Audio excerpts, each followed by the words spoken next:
I'd like to call to order the Community Development and Housing Grant Commission meeting on February 15th at 8:30 a.m.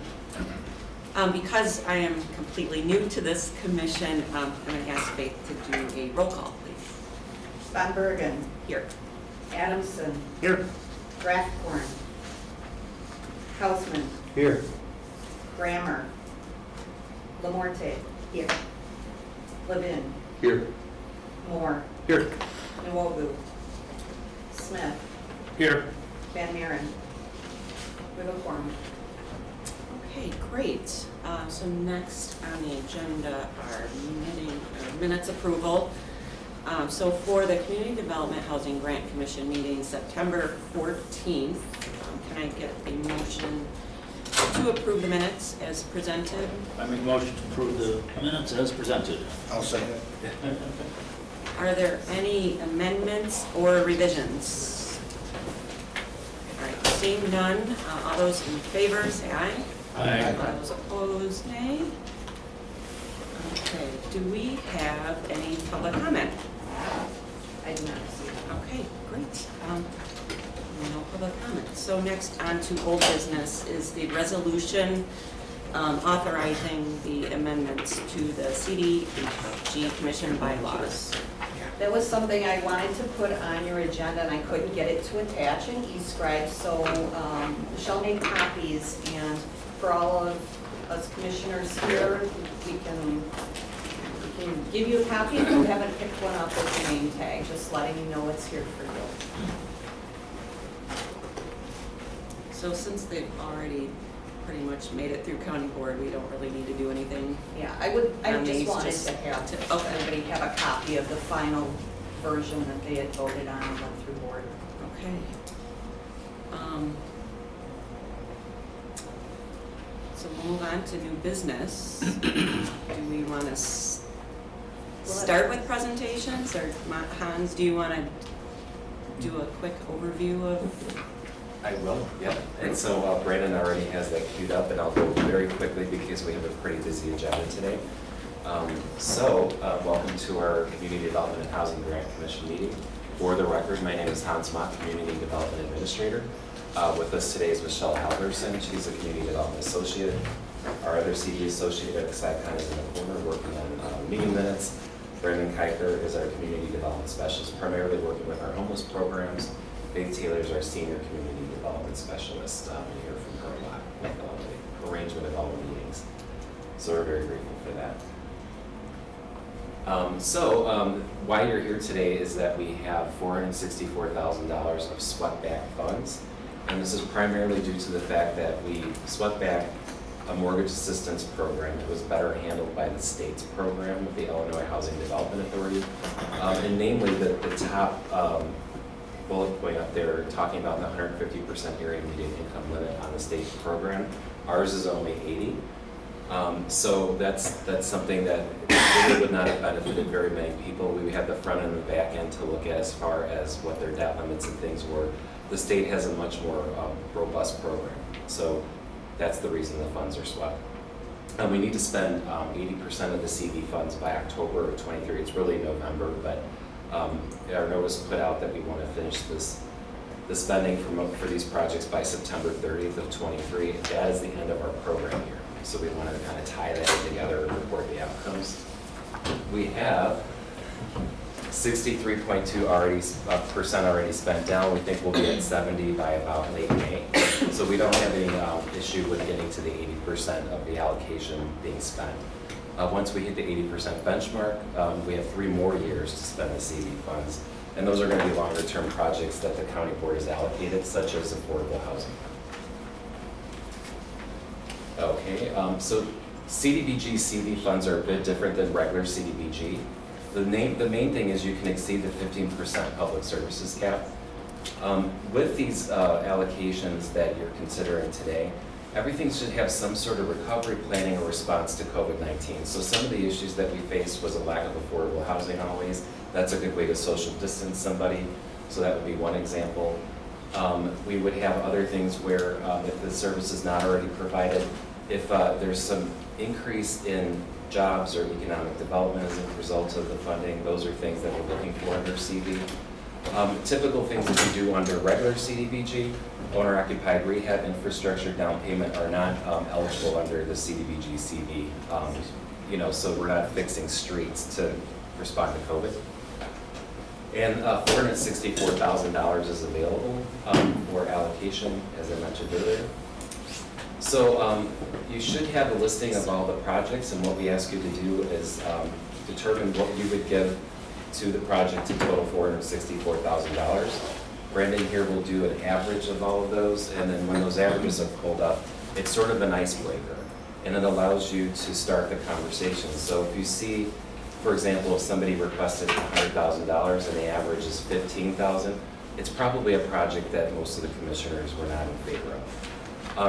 Whereas if it was $99,000 or something like that, that's going to tell you that's probably everyone felt pretty strongly about that one. So some other summaries I wanted to provide to you very quickly. The National Community Development Association, I did another presentation to this national conference about the development of the Unified Funding Agency, which is basically that we are the direct recipient and grantee of funds under the COC program at this time. HUD monitoring, HUD will come and monitor the LEG program. Actually, that's this Friday. That'll be done remotely. CDBG owner-occupied rehab from the Housing Authority is a little bit later this year, as well as the UFA itself will be just initial monitoring of that, because we're one of 14 of them out of 550 nationally that are UFA, so it's a pretty rare thing. Baker Tilly did monitor our ERA and immediate business relief programs this past time. We had no issues, no findings with that. Winter homeless assistance is something we talk about a lot, so law enforcement utilizes the overnight time frame at this point. We did do a funding notice that we talked about at our last meeting, but we did not get any requests. We did not get any responses to that RFP. So law enforcement will place homeless individuals in certain temperature extremes into motels. Our Treasury ERA program, we have served 827 households, which is basically just over 2,000 individuals receive benefits under that program. The two allocations totaled $16.4 million. ERA 1 is closed as at the end of January. That was the bigger allocation of the two. And then ERA 2, which I said ERA 2 that's been at 75% obligation.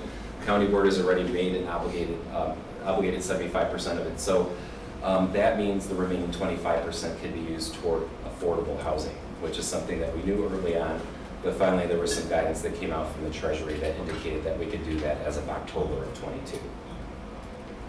So this is a really important thing, this unobligated level of funding. We would put it through a resolution to the County Board declaring the funding obligated to affordable housing. That means it could be used for housing construction or acquisition and rehab of new units. The funding notice will go out in the spring for $1.8 million, which is 25% of the ERA 2's full allocation, and those hearings will be in July. So we anticipate a lot of interest in this next funding round. I wanted to go over that winter homeless thing very quickly, but this was sort of the overview of it. Basically, we're looking at a high and low combination of 25 degrees that they would place individuals in. We didn't, as I mentioned, get any responses to this, but this will be an ongoing thing every year that surfaces is how we respond to the street homeless in the middle of winter. Non-for-profit resources, they presented to you last time. I'm going to go ahead and pass over the slide. They are continuing to work in developing our nonprofit organizations in the community. All right, the bylaws, as Faith mentioned, those were approved by the county board. A copy has been provided over here for you if you'd like to reread them. But basically what we're looking at doing is ensuring that our 9 districts, which used to be 6, that we eventually try to have one member in each district as turnover happens. It might take quite a while for something like that to happen, but obviously with the terms and everything. The bylaws have been provided, and again, as I mentioned, we'll try to cover all 9 districts. For the COC Unified Funding Agency that we talked about, I did briefly mention this at the last meeting. We have done the process of moving all of the grants over.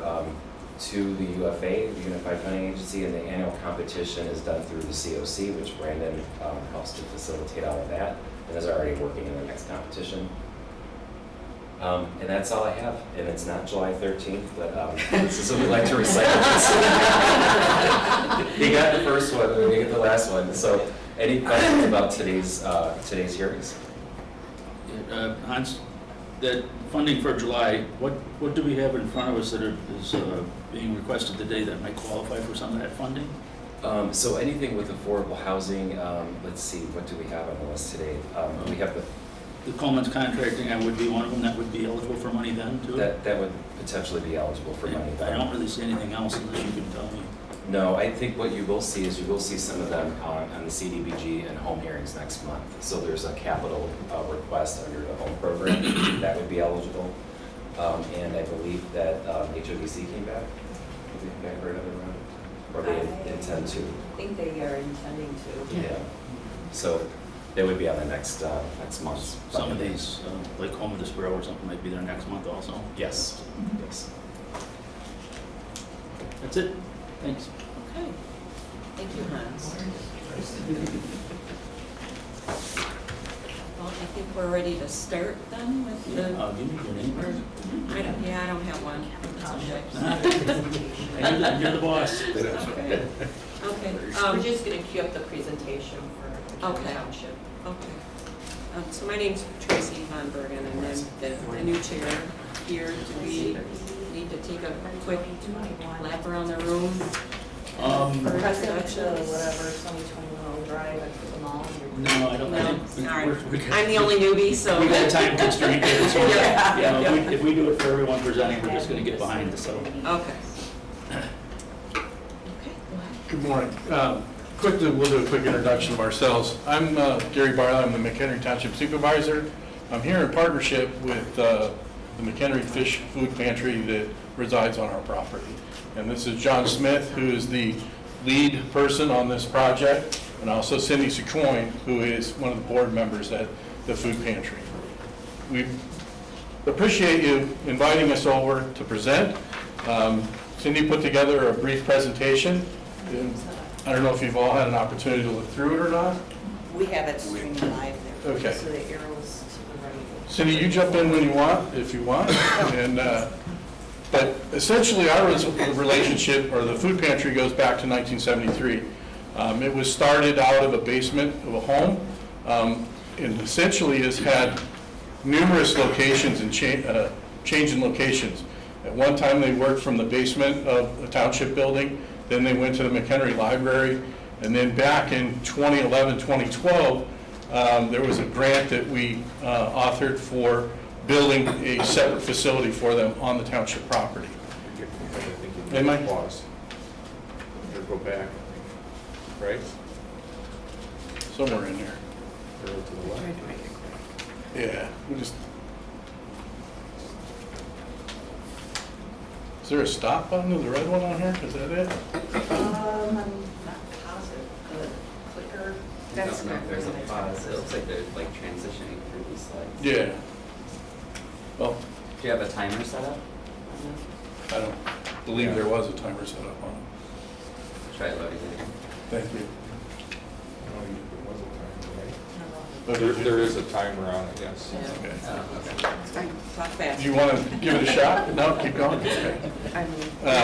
So talk fast. Essentially, the pantry is a verified 501c3, made up of 3 directors and over 50 volunteers that work together. Each Tuesday and Thursday is when food is delivered. What's brought us here today is not only they've run out of space, the increased need for food, but back during COVID-19, they had to change the way that they did business. They went from allowing the folks to come in and shop. Well, now they provide them a list ahead of time. They mark what they want. The pantry puts together their food boxes for them and delivers them outside. So what happens is on the left side of the building, as you're facing it, there's currently a overhang or a canvas tent. There was. There was, yeah, it's no longer there. But there was a canvas tent that they were using for staging the food. And in inclement weather situations, it wasn't working very well. So hence the push for the Goldfish campaign to add on to the building. This here is just we serve over, or the pantry serves over 500 households each month. They've seen an increase lately in light of some of the other programs changing from other governmental agencies. So food scarcity, once again, is becoming an issue. And that's why we wanted to get together and partner and try to get this grant here for the addition. That's really the basics of it. And we'll open it up for questions at this point. Sure, I'll start a question. I guess I don't exactly understand the relationship between the township and the food pantry. The township owns the building? That's it. So this is all going to be going to the township, this grant, so that they can expand the food pantry for the 501c? Yes, we will be the administrators of the grant, and they will submit their bills, and we will in turn pay those bills, and yes. Okay. Does the food pantry pay rent for the building, or any? The food pantry currently gives us $1,000 a month, which covers all of their utilities. So it's a true partnership where we supply the building, they pay their expenses. Anything that we add to the food pantry, like walk-in freezers or coolers or any additional, that's all paid only by us. Correct. This whole addition is paid by us. The township is not paying for any. Yeah. So essentially, we take care of the building from maintenance standpoint and things of that nature. They take care of everything inside of the building that pertains to their direct delivery of food. Excuse me. You have a fundraiser going on, am I right? Yes, we What's do. your goal for fundraising? Our goal is 150,000. And where are you now? We are at 95,000. You are at 95? Yes. Yeah, so I read in the paper that Fish started this about, how long ago? 50. 6 months ago. I mean, when Oh, did the you fundraiser in Yeah. December. Okay, so I know some of your volunteers, and they told me about this, and I said, well, how come I don't see anything, there's a article in the paper, and they said, well, we've had good response from the community, and Fish Food Pantry, McHenry Township is really a wonderful addition to our community. I'm at Holy Apostles, and we give out food every Wednesday night in a similar fashion, putting food in people's trunks. And last week, we served 270 families. So the need for this type of food pantry is enormous in this county. So I just wanted to add that in there.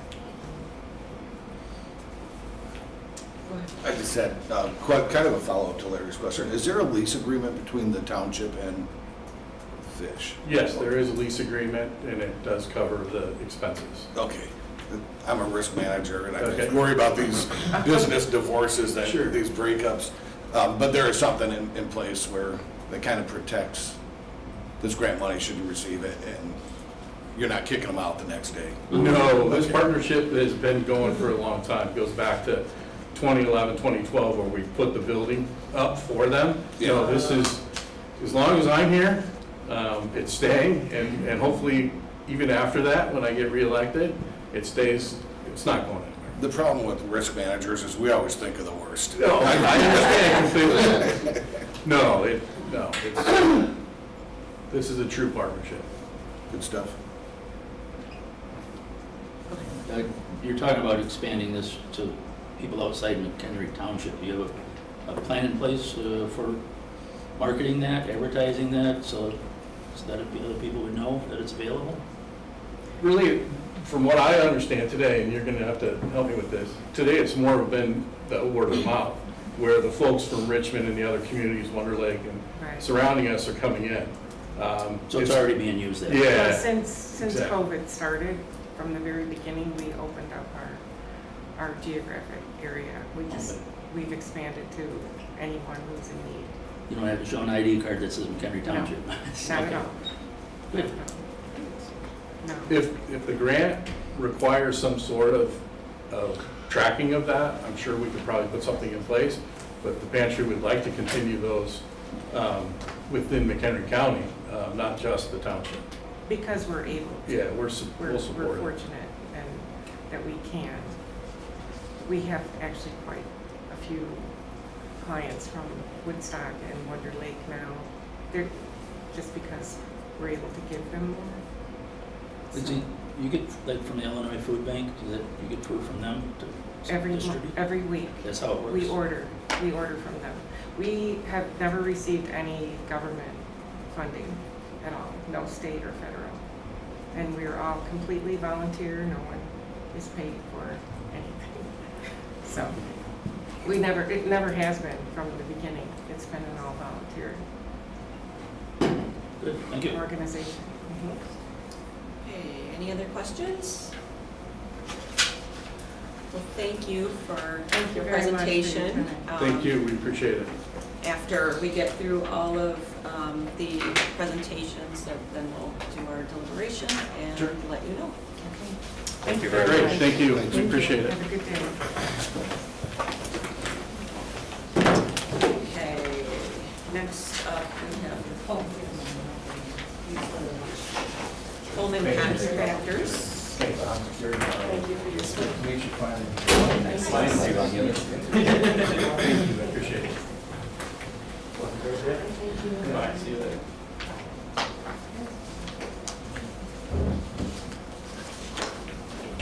Hello, everybody. Morning. Morning. My name is Brady Coleman, owner of Coleman's Contractors, and this is my presentation. The expansion of affordable housing for Woodstock low to moderate income residents. The project here is 1140 and 1142 Dean Street, which previously was a chiropractor's office, Goins Chiropractic. They've owned this building over 50 years in the community. It was previously a doctor's office and residence of the doctor. And there's an existing 2 units. One's the 3-bedroom home, and then there's like an efficiency apartment above the garage. So my goal here is to change this building into like a multifamily unit. And right now I have a budget of $94,000 or $96,000 to renovate the entire building, interior and exterior. And with those funds, we plan to, I actually have a hearing tomorrow with the city of Woodstock to get a planned unit development special use permit to change these units into our 6-unit building. So the doctor's office or the chiropractor's office will be the primary renovation that I'm asking for funds in order to facilitate making that happen. The current space is about 2,500 square feet, and it'll be changed into 4 one-bedroom apartments between 600 and 680 square feet each. And the primary goal is to make that happen regardless. But I'm working with the city and what they're going to allow me to do as well. So if we get these funds from you, it's going to allow us to have a much faster turnover with this project, and give us a guarantee that we can actually get all 4 units built. If I don't get the funds, then we'll consider options to build 2 units or 3 units, or still build the 4 units if that's what the city is going to allow us to do. It'll just take a longer time in order to complete the project, in order to cash flow it. So, what else? This is the budget that I'm asking for assistance with. A total of additional $70,000. There is that existing $94,000 that I'm getting as a part of a construction loan with the purchase of the building, and this is the additional funds that I would need in order to get the project done as quickly as I'd like to get it done, and as quickly as I believe the community needs it done as well. So.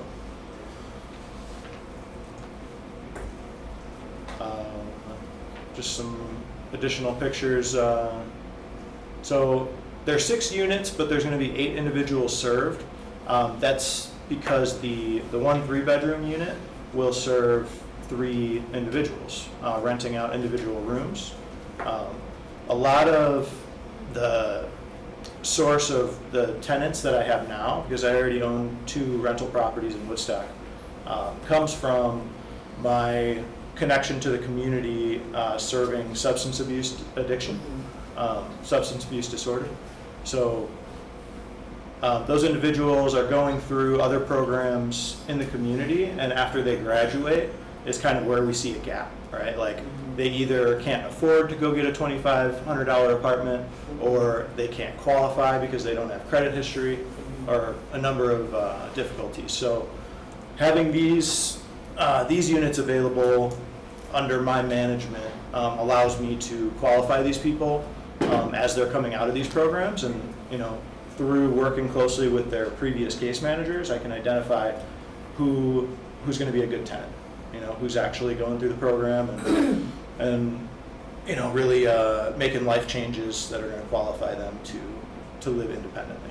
So, What's the price point for the units once you develop them? about $1,200 roughly. The individual rooms are $750. Okay. On the lower end, $600 to $750, and then $1,200. It can range from $1,000 to $1,300 depending on utilities being included, etc. Okay, so you're going to include.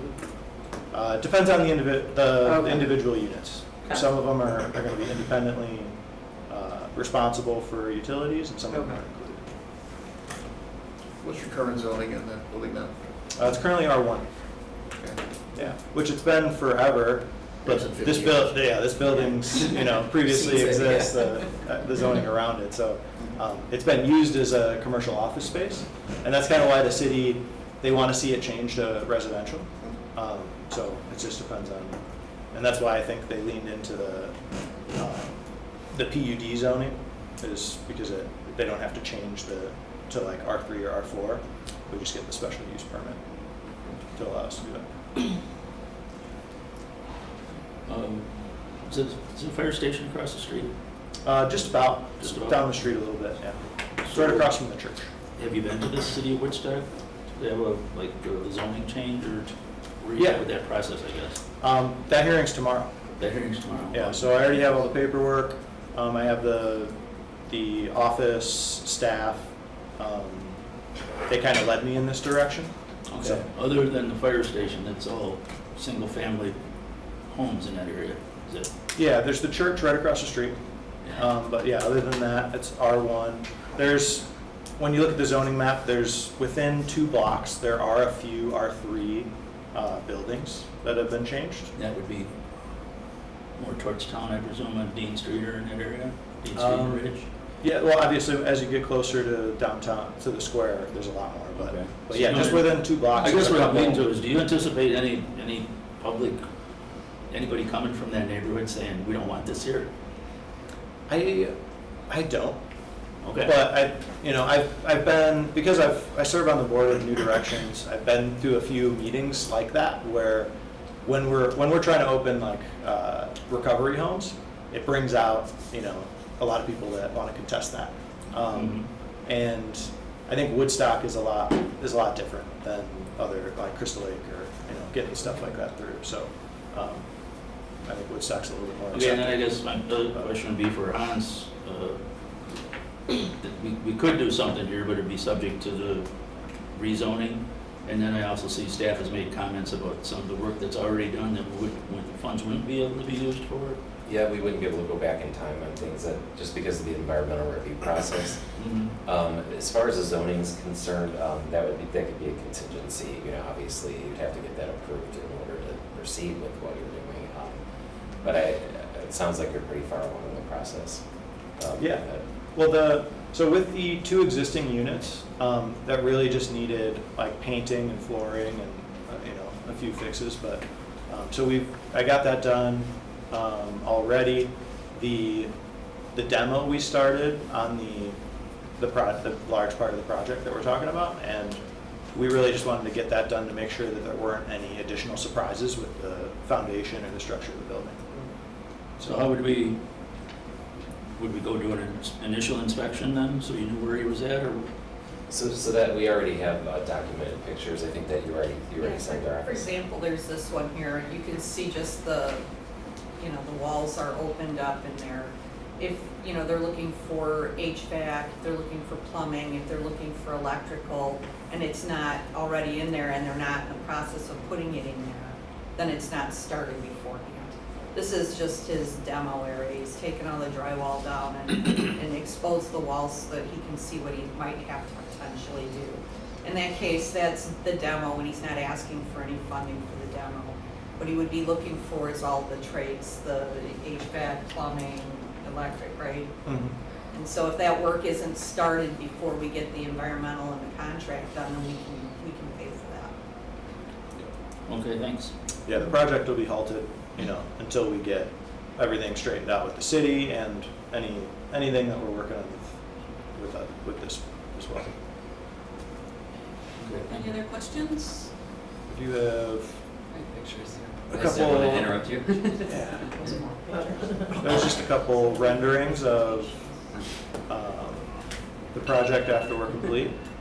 Part of the PUD special use permit is to add a little bit to the building, just to make it a little bit more attractive. So we'll add those gabled dormers on the front above each entrance, and then we'll add a little community gathering area in the back that'll be allowed for all the units to use, a pergola with some picnic tables, and just make it a little bit more attractive and useful in the space. Looks way better. Yeah, it's nice. And you back up to a neighborhood, I suppose? Yep. There's another street Yeah, directly behind right us. behind it. Mhm, absolutely. Yeah, yeah, and I think the city's leaning towards this to go through because they don't want to see the office space continue to be used as office space. Because I think they would much rather see it be used residential. So that's what I was told initially, so it gave us another green light. The hearing you're going tomorrow, is that planning and zoning, or is that going to the city council? No, it's zoning, Okay, yeah, and then from there, it'll go to city council for final. yep.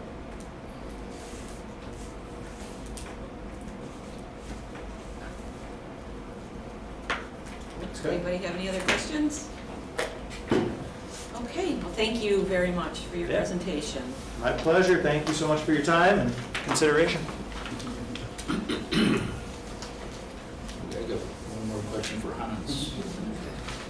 This is the one that would be eligible for the funding in July, correct? It would be, eligible for that as well. So one of the other things that we have done in the past too is when I mentioned contingency, you can have alternate contingent projects. This has been done way in the past with CDBG, where if one does not proceed, then another one steps in its place. So we can write resolutions that way, so it's like a sort of a pass-fail. One of the good examples of that was this Crystal Lake project we did years ago, where we had funded it and it kind of sat around and lingered for a while because of the Army Corps of Engineers. So it was one of those ones, though, they actually got the funding after this other project took a long time to fail. So that was our longest project it ever took to complete, Crystal Lake.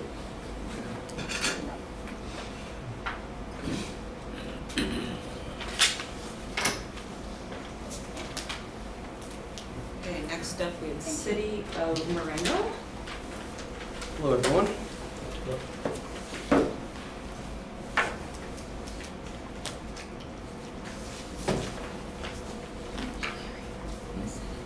You have a clicker right next to you. That's the size. I brought a couple extra.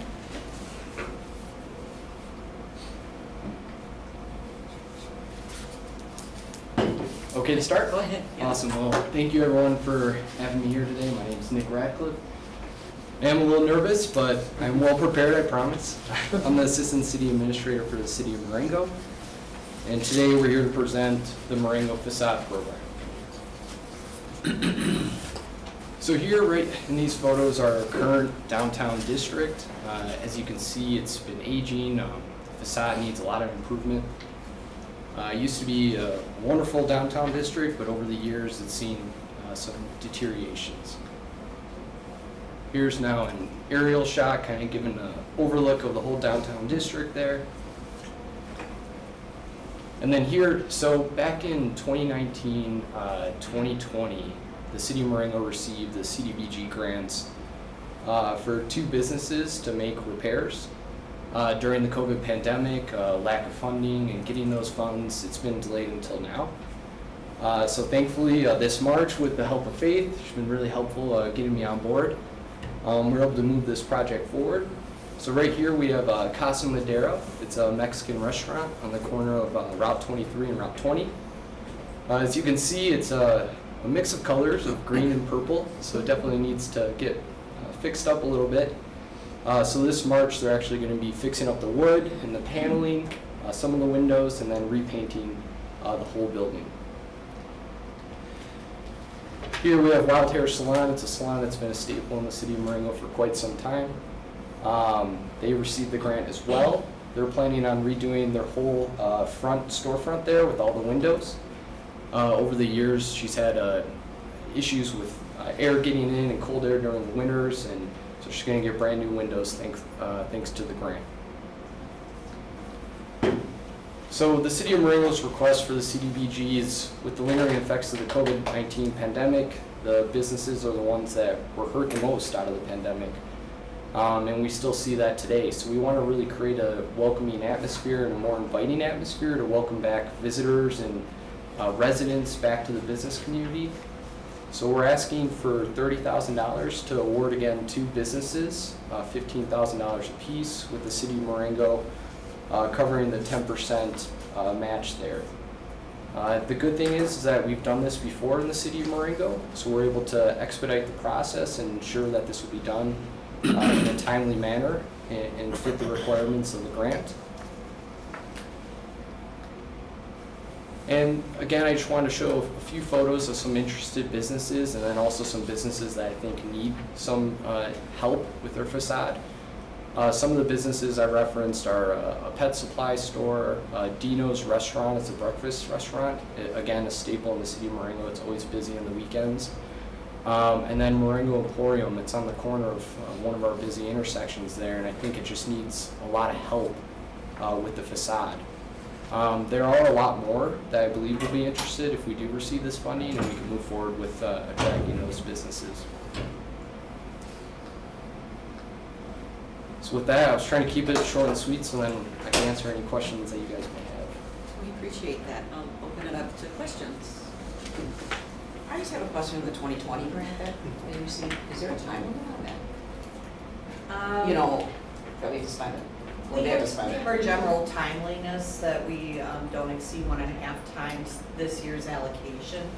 But as far as, you know, timeframe, we've had to extend a lot of our contracts because of kind of the nature of what's happening is products, supplies Oh, yeah, are. supply chain. Yeah, driven prices on things like asphalt for parking lot, gravel, strikes, and just all sorts of things, you know, driving delays in there. But they're moving forward on it as expeditiously. So, I mean, we're and now okay it's with just the a timing. matter. It's not like, you know, I don't know if is that our rule or is that like the federal that we have to spend it by so many months after they get it? I don't know how that works. It's, in general, the funds need to be spent in 8 years. Oh. So like if it's 2020 funds, it would end, I think, September 30th. That's Yeah. one of the Yeah, I didn't know. I didn't know that either. However, the timeliness is the issue. So if you accumulate too many non-moving projects, especially bigger amounts, Oh.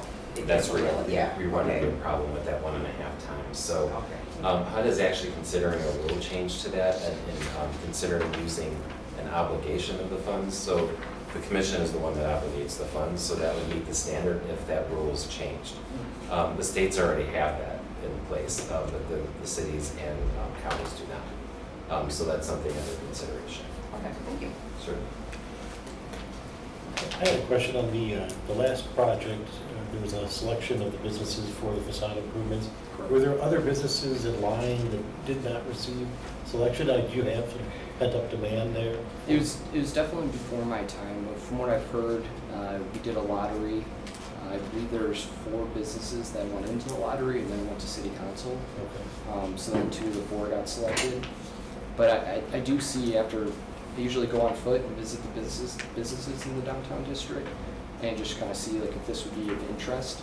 And I got a lot of responses from that. Okay, thank you. So you go through the same process again, like Yes, another lottery? that's the great thing is we have the playbook already where we can make Right. sure that we stick to the timeline and not take 3 years, obviously with the pandemic, but to ensure that it'll be done in a timely manner. Do you say, like, this is how much each business can have? I mean, do you have like a budget for each business, or, I mean, because you're not, I mean, 30,000, I think that's what it says. Correct. Is not a great amount to help out these businesses, so these businesses, they'll all get 5,000, or how do you work? So that that's a out? good question. We, especially like Faith was mentioning with inflation, and how everything is Yes. up 40%. I Right. mean, $15,000 per business is, I think, enough Right. to handle that. Especially 2 years ago, that would have been more than enough to make a lot of changes. Right. That's my plan, at least for the city of Marengo, is to award 2 $15,000 grants. And then what did you say the city was gonna match? We're matching the 10%. 10%, okay. Correct. Cool. Yeah, I got, back to Hans, I guess, just to confirm, this would be eligible for funding in July also, wouldn't it? It would not be. It So would not. this would be economic development, so this would be only CDBG or CDBG-CB. Okay. Cover those costs. I have another Hans question. So Nick's asking for 2 $15,000 grants for a total of 30. What if he goes to 3 businesses and 3 need 5,000? Or something that doesn't equal 15,000? Yep, then you can add more, so we just have more outcomes, which would be even better. If you're able to spread the money out a little bit more, Okay. that would be phenomenal. So he wouldn't be restricted to Just awarding to 50,000? Yeah. No, we see that a lot too. We'd like to actually see a conservative estimate of the number of outcomes, because sometimes you get overpromised, like I'm gonna serve 10,000 clients, and then they get to 100, you know? So this is the other way around. I think he's saying too, if it gets to 3 or 4, then that's just more outcomes, and it goes on our plan and we work that way. Any other questions? One other question, do most of these businesses own the buildings, or are they renting the spaces?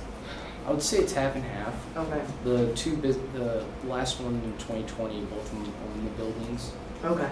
so it worked out that way. The ones that I was mentioning up there all own their buildings, Okay. but I would say half and half in the downtown district. Okay. Okay, thank you All right. for your presentation. Thank you, everyone. We will deliberate after all of the presentations are finished and let you know. Okay, really appreciate it. Thank you. Thank you.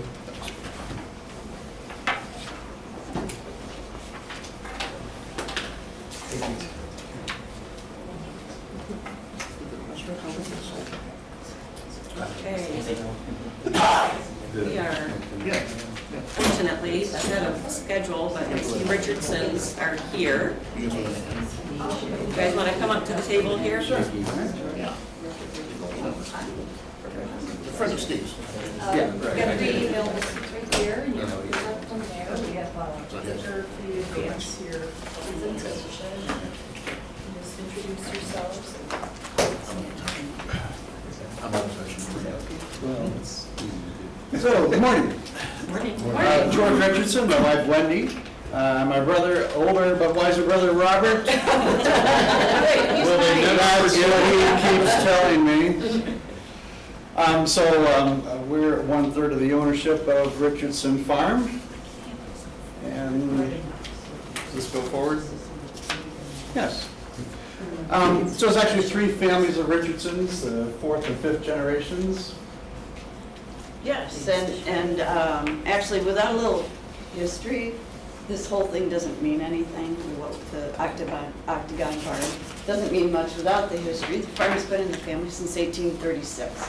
So there's a lot of history that goes along with that. The first 2 Richardson brothers came from England, and at that time, they landed here in McHenry County during the Homestead Act. So then they were able to purchase land after they lived on it for 5 years.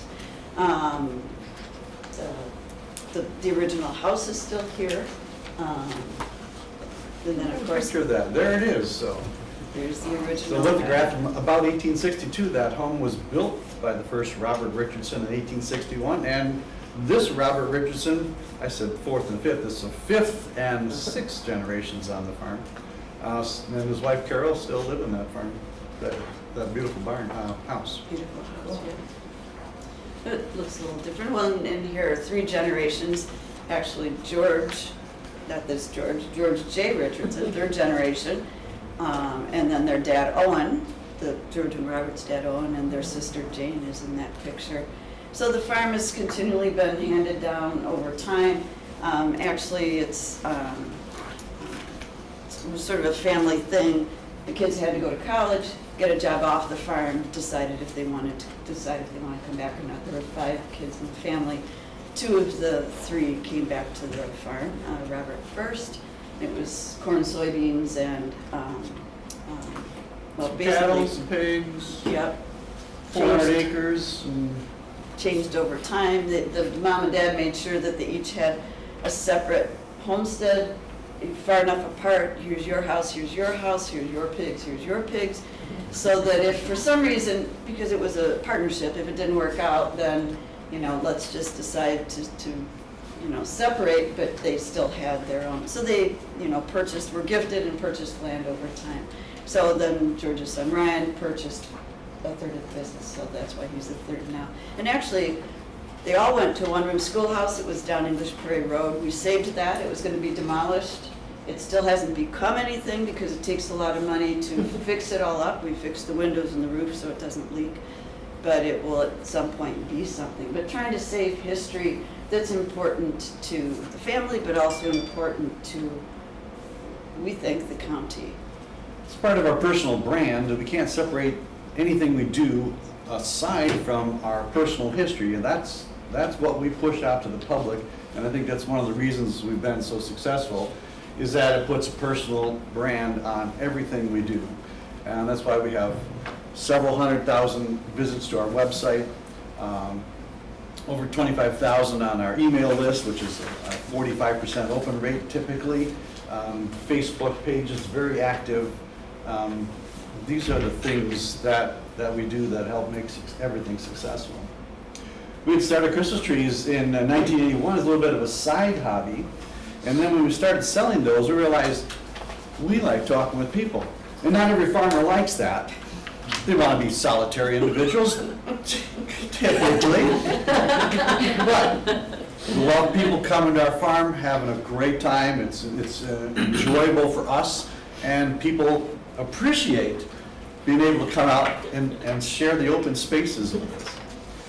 We still continue to expand the Christmas tree production. This is the home farm where Robert and Carol live, and we're selling around 6,000 to 7,000 trees a year out of those fields, and we look to increase that by a couple thousand trees in the coming years.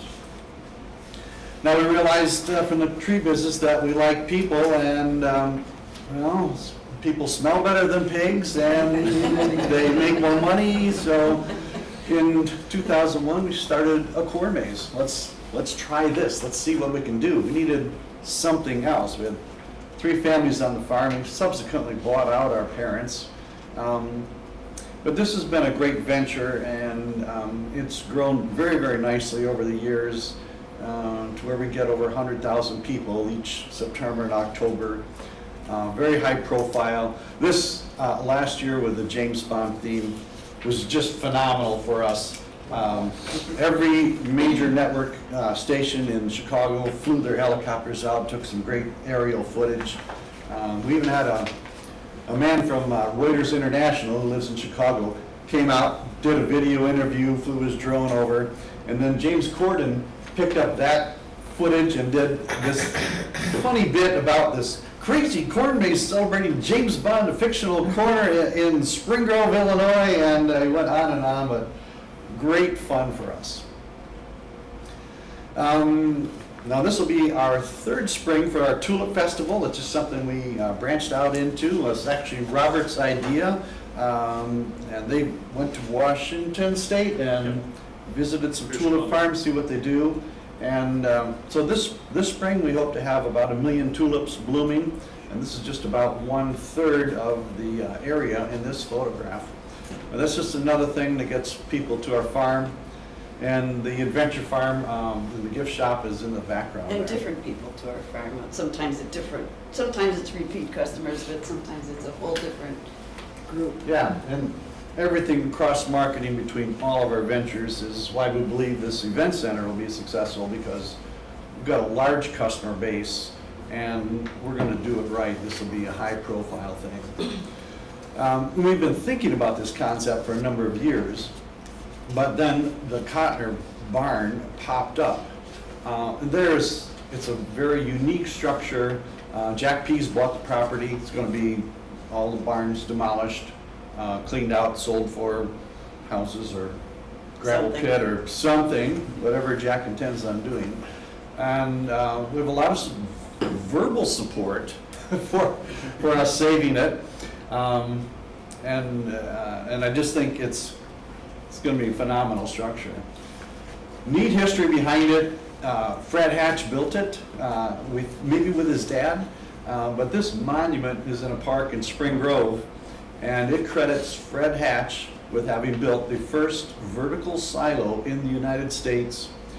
He went to the Illinois Industrial University, now University of Illinois, 1872 graduated, came home to the family farm and said, I got a new idea for a better way to have high quality feed all through the winter.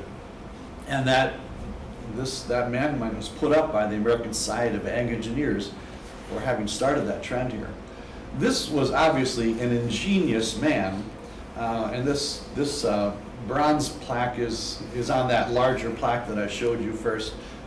He used 2 horses on this treadmill-like device through a series of pulleys and belts to power the chopper and the conveyor that lifted the silage up. It's like, that is one clever man. All from University of Illinois, just Yeah. like you and Robert. That's right. Yeah, we're all making our mark. Yes. Then Fred married Tamar Richardson, the daughter of the original Robert and Eleanor Richardson, who were the first More homesteaders. history. Cool connection between the Hatch barn and the Richardson family and this history.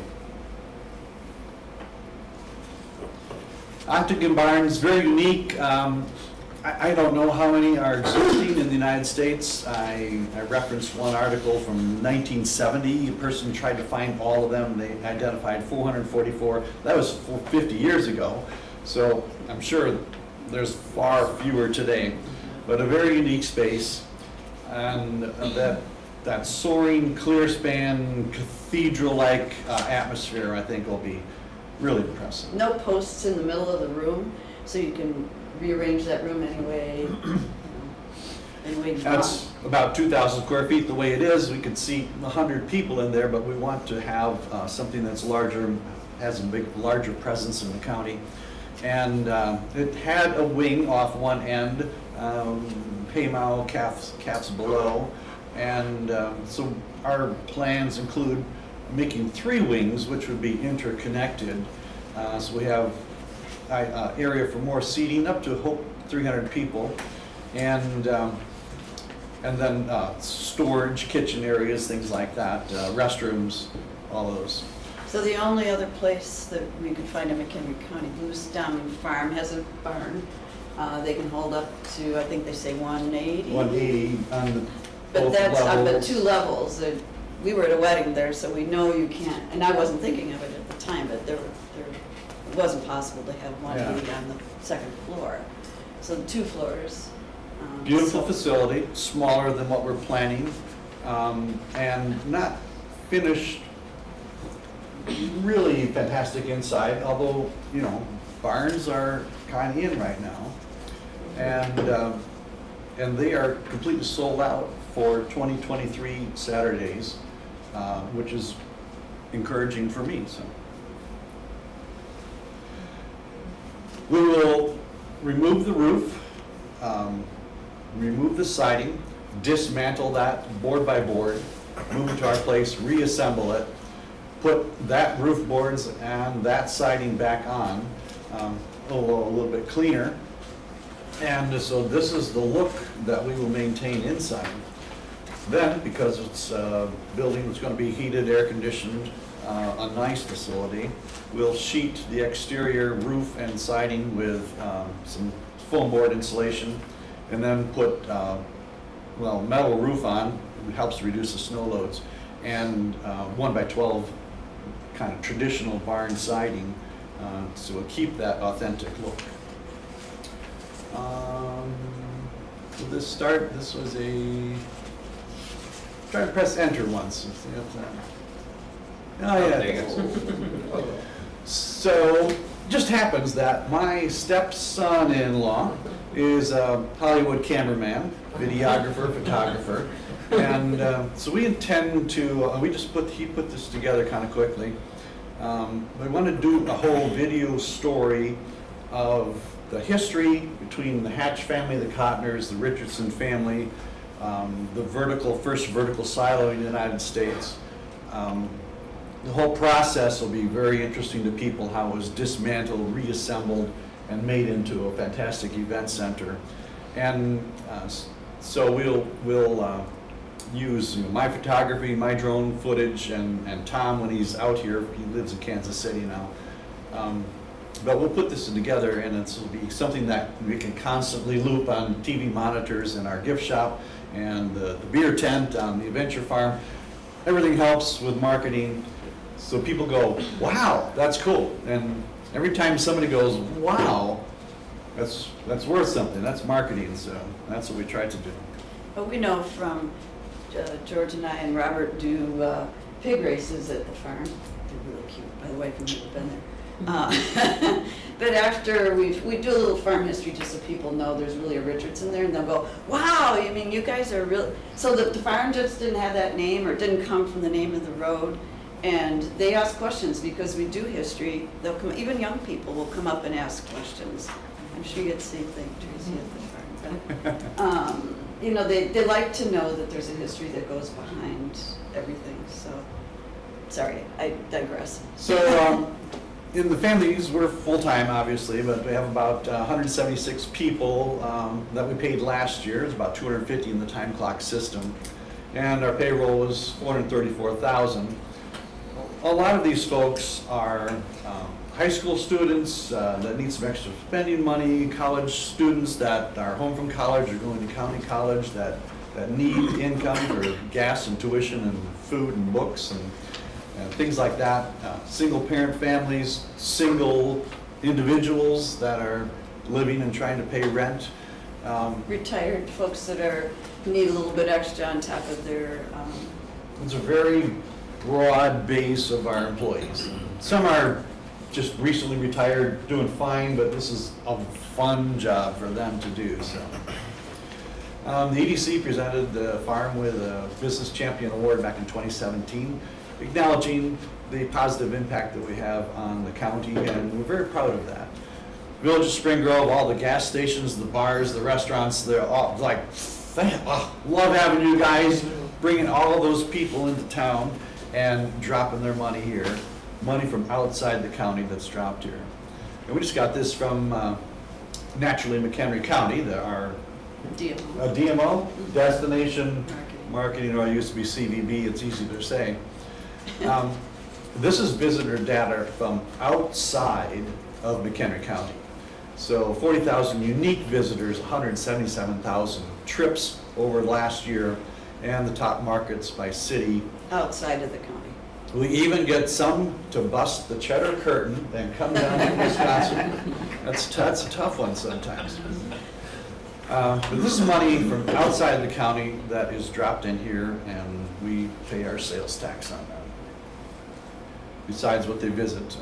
Yeah, this is probably an important piece right there. So, our new event center. This is a picture of our current event room, which is kind of attached to our gift shop area. And we do quite a few bookings in there. It's limited. We didn't plan it extremely well. Can seat maybe up to 100 people, but that's really pushing it. And the restroom facilities are not quite the best, but we keep that pretty busy. You could say that this room also was repurposed. This used to be the neighbor's haymow. And so we dismantled that, put it back together and spruced it up a bit, but we're pretty confident and do a lot of repurposing in a lot of our structures. Yeah, good point. I was talking with an event planner. We were just down at a conference in Austin, an agritourism conference, talking with event planners, people who do weddings and such down there. And it's still, I think there's a great potential for this facility. 35 to 45 event weekends per year.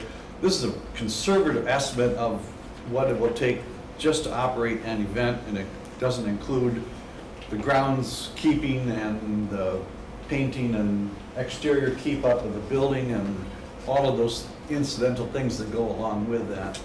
And then we'll have to have an events manager, whether it's one person or shared. But it's going to create a lot of jobs, a lot of man hours, or person hours, excuse me. And we just think it has great potential to be very busy. But along with this, you've talked to three of the companies that have actually given you a quote that are within McHenry County. Almost all of our contractors. Roofing, but yeah, contractors. Be local, yeah. Okay, thank you. Question? Thank you. Because you have the original proposal, grant proposal, right, with all the numbers. And just making sure. There's an Octagon Barn in Waitsfield, Vermont. Been there for a destination wedding. Picturesque as hell. Yours looks really similar. The event room that you have right now, does that have like restrooms? It has sort of smallish, not too good of restrooms attached. How about disabled access? Yes. Okay. Because the one in Vermont was astonishingly bad in every regard. Oh. It was terrible. Well, these aren't terrible. They get used a lot during the fall, so they get used and abused a little bit. In your overall budget, I strongly encourage you to think about, old ladies in wheelchairs getting their restrooms and things like that. We're strong believers in nice restrooms at our farm. We have Old men. All of them have handicap accessibility. Yes. Well, that's just a given. Not in Vermont, it's not. Don't know about Vermont. The last restroom complex we built had 14 women's stalls because there's never enough, and then this will be plentiful, yes. And they'll be good. They'll be good. Spent a lot more money than this too. They did? No, you will. Oh, we will, yes. Yeah, we know. I have a quick question for you guys. Since some of these funds would be coming obviously from our grant and your funds as well, would you be maybe open to allowing, some of the non-for-profits in the community to maybe use the event space, to give back to the community if the community is helping you? We often do that. Do you? Okay. In mid-June, we have booked, it's a... Before summer. Sure. Well, the Chamber of Commerce is having an event there. As a Some of that would be fundraiser for their counts. scholarship funds. Yeah.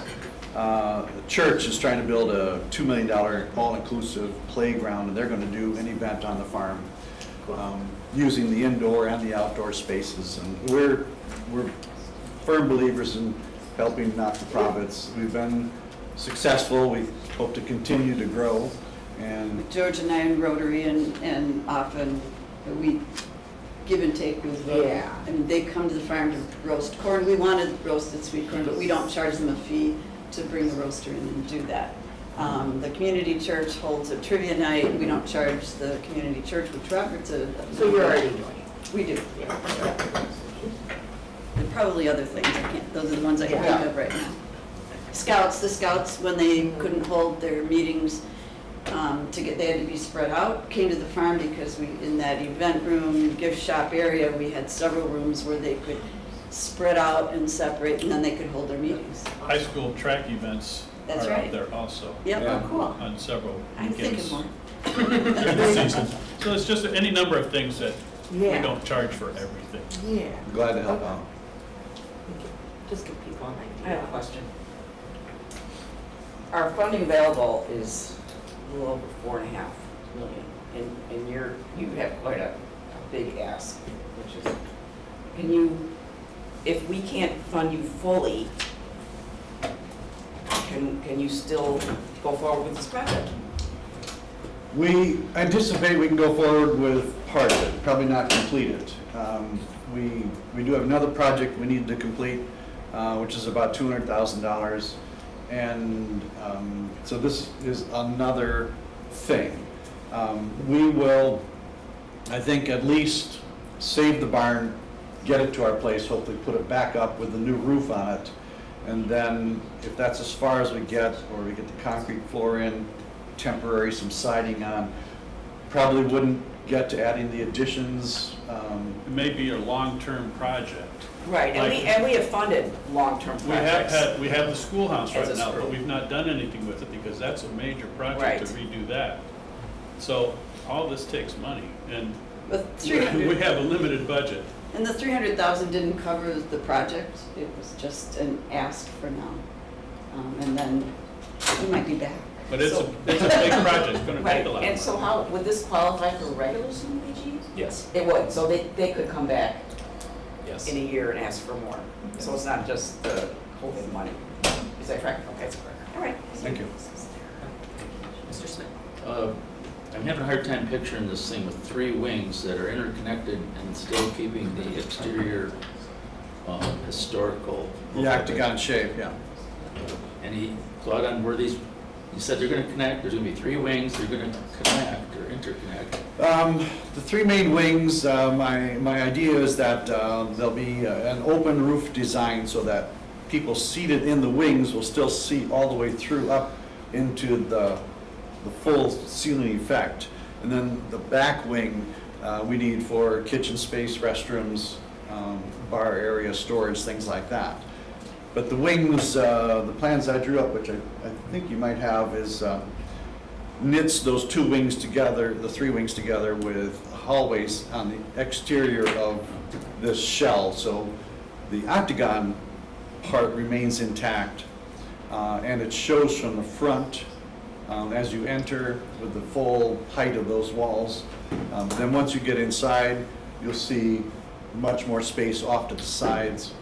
And behind what I envision would be the head table, would be the bar, kitchen, storage, things like that in the back wing. And we've talked with, Rick Bierman has done some architect work for us. He's in Johnsburg, and he's on the McHenry County Historic Sites Committee, so we've kind of been talking with him about the best way to keep that look, but make it a major event center. Yeah, okay.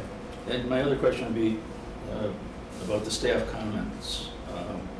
I don't quite understand the last sentence where it says the county can ask their city for a declaration.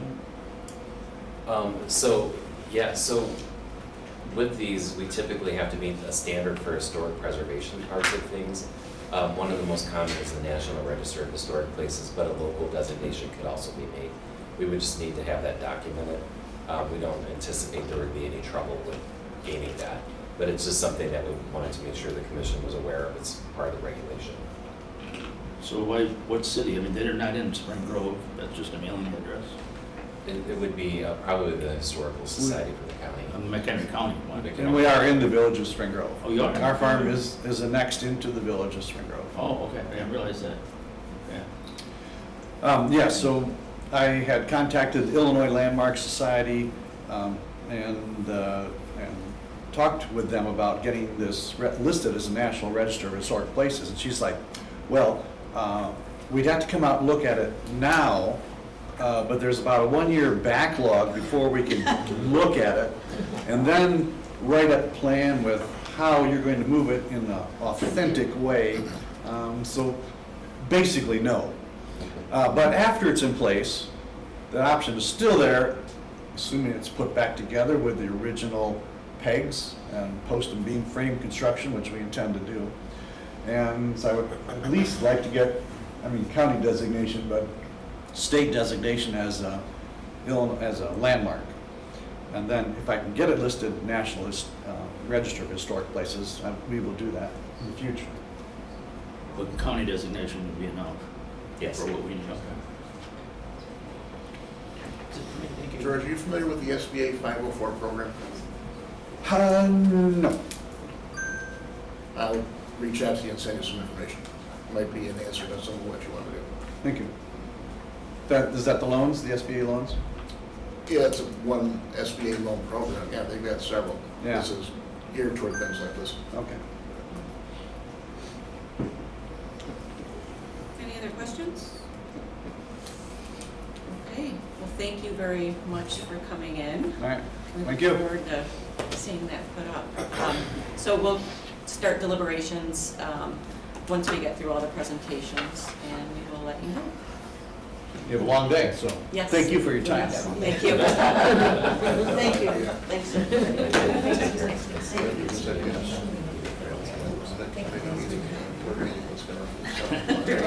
Well, look at it again. You want this, Brandon?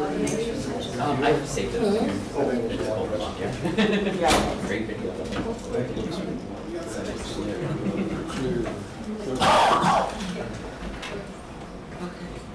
Next up is Ward 4. Is there anybody here from Ward 4 yet? Yes, awesome, okay. There we go.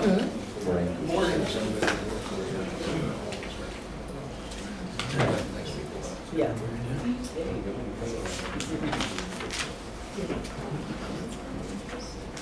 Here's that thicker and I take it. Move over here. Yeah. Good morning. How are you? Good morning. And fix. Oh, they already got it up. It's got some good things. Yeah. Okay, thank you for joining us today. Just having a problem.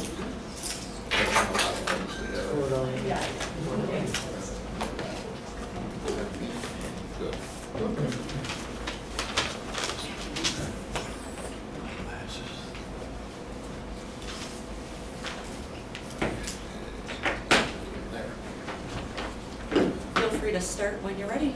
Okay, yeah, good morning all. I am Rob Muter, founder and executive director of Warp Core. Some of you guys know us, but for those that don't, you know, we're honored to be here today to help try and secure the funding we need to continue this important work for the community.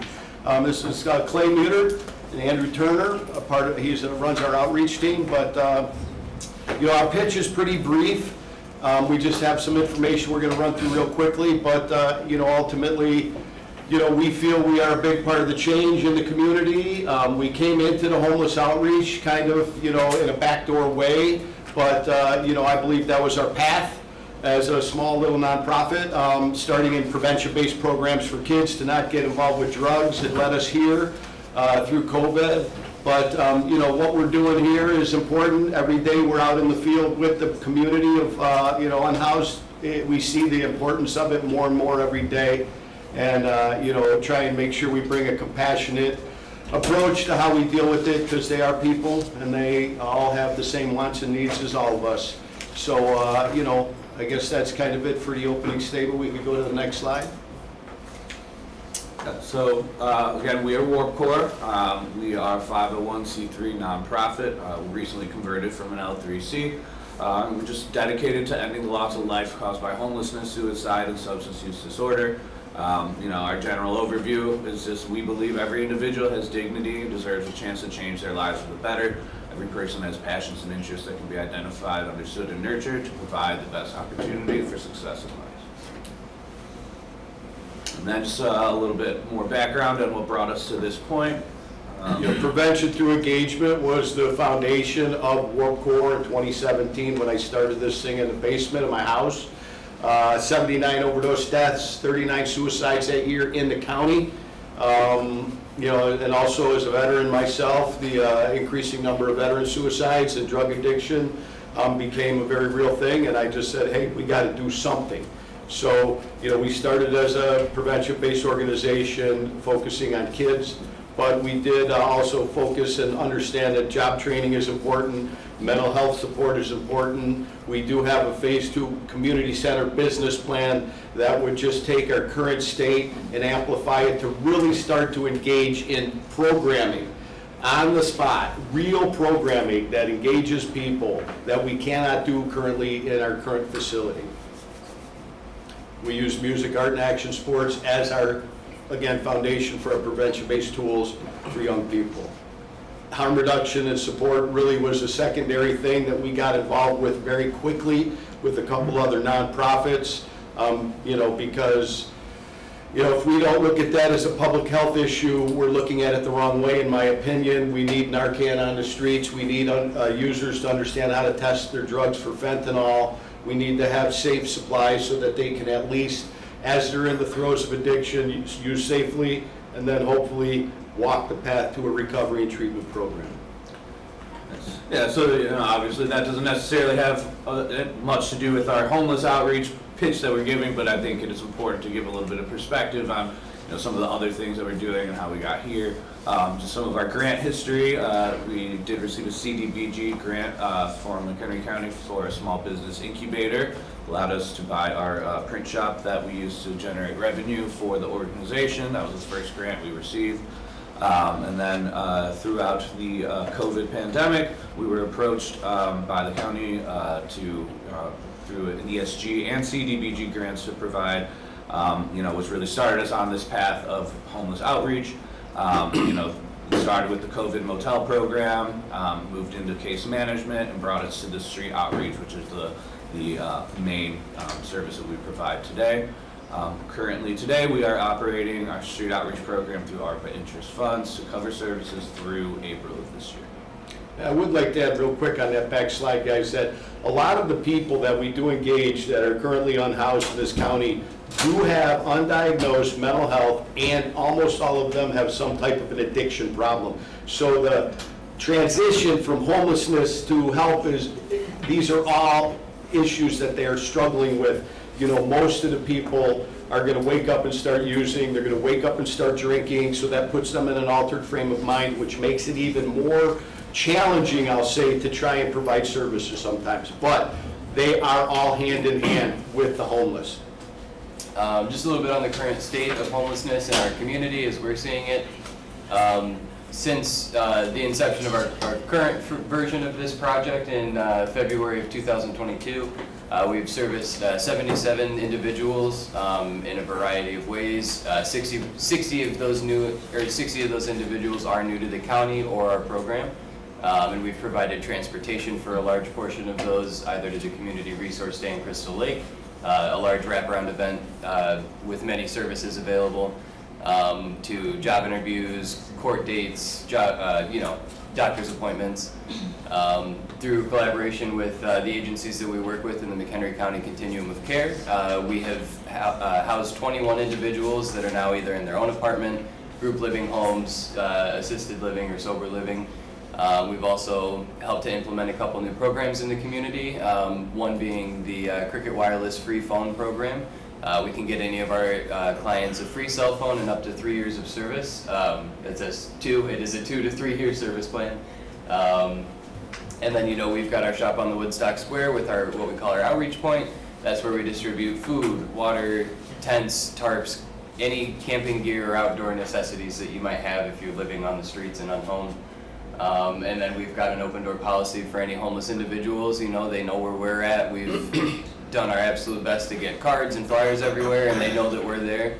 And they come, and every single day we have individuals come in and out of our shop, either just asking for a cup of ramen, bottle of water, or it's, yesterday we had a relatively new individual who brought 2 new individuals that are homeless to our shop. And so we had 3 new individuals essentially in our basement.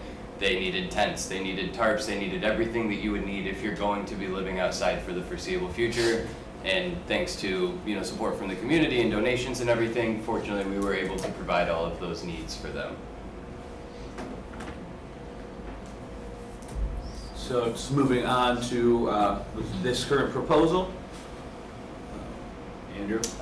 Yes, we are asking the Planning and Development Committee for funding to continue all of this work that we're doing in our street outreach program. until October when the next round of CDBG funding becomes available. Just a little bit of a breakdown here.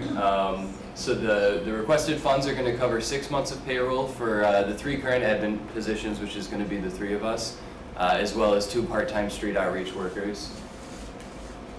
That would also include a prorated billing rate for when we're using the company van to cover gas insurance, everything like that, which is something that we use very frequently for the transportation of our clients.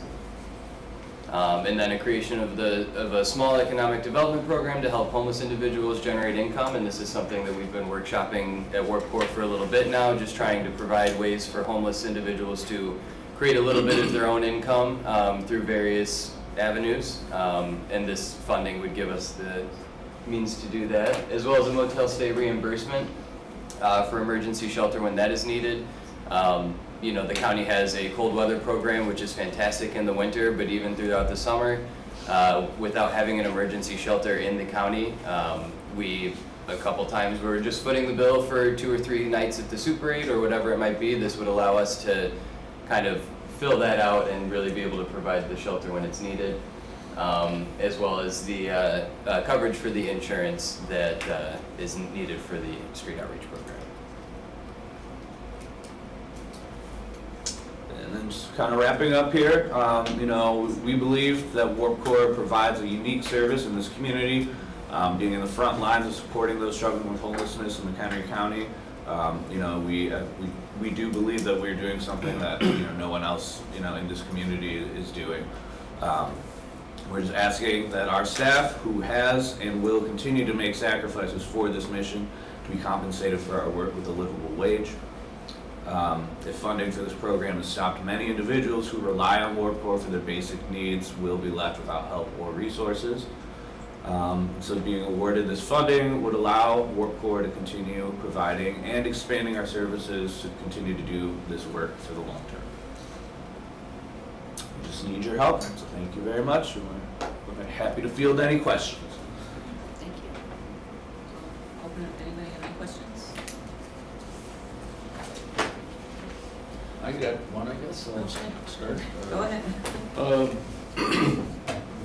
Some of the funds are gonna be used for your wages, administration costs.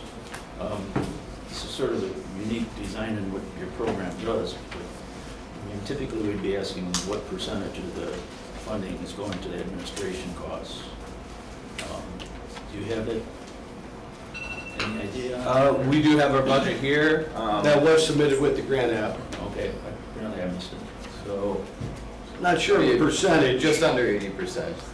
Our total ask is 104,500, and I believe 80,000. Yep, is 80,000 is the set aside for salary and payroll. And for clarity, you know, that is essentially how this street outreach program has worked and been funded to this point, is the majority of the funds are just straight to cover payroll to conduct this work.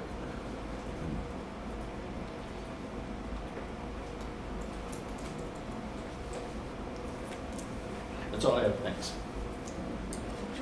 Anybody else with any questions? I have one question, I don't know if I missed this, but you had said that you have funding until April for the program, Correct.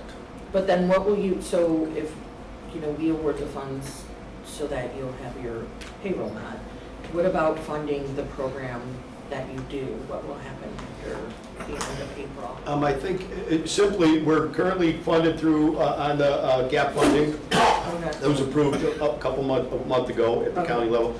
And then the next funding would come, opportunities come October to October, right? October 23 to October 24. But you would still be able, even if those funds run out, like you still can still run your program, correct? If we receive this funding, If absolutely. we receive this Yes, funding. Okay, so that's what I wanted to know. Thank Yeah, you. we have no plans on changing or altering the program as long as we continue to Okay, get. but I just want to know, like, is this how, you know, so you need the funds to continue the program? Right. Okay, thank you. Are you adding any new services with this funding? I couldn't tell. So, A little bit. Go ahead. yeah, so the main addition would be the Special Economic Development Program.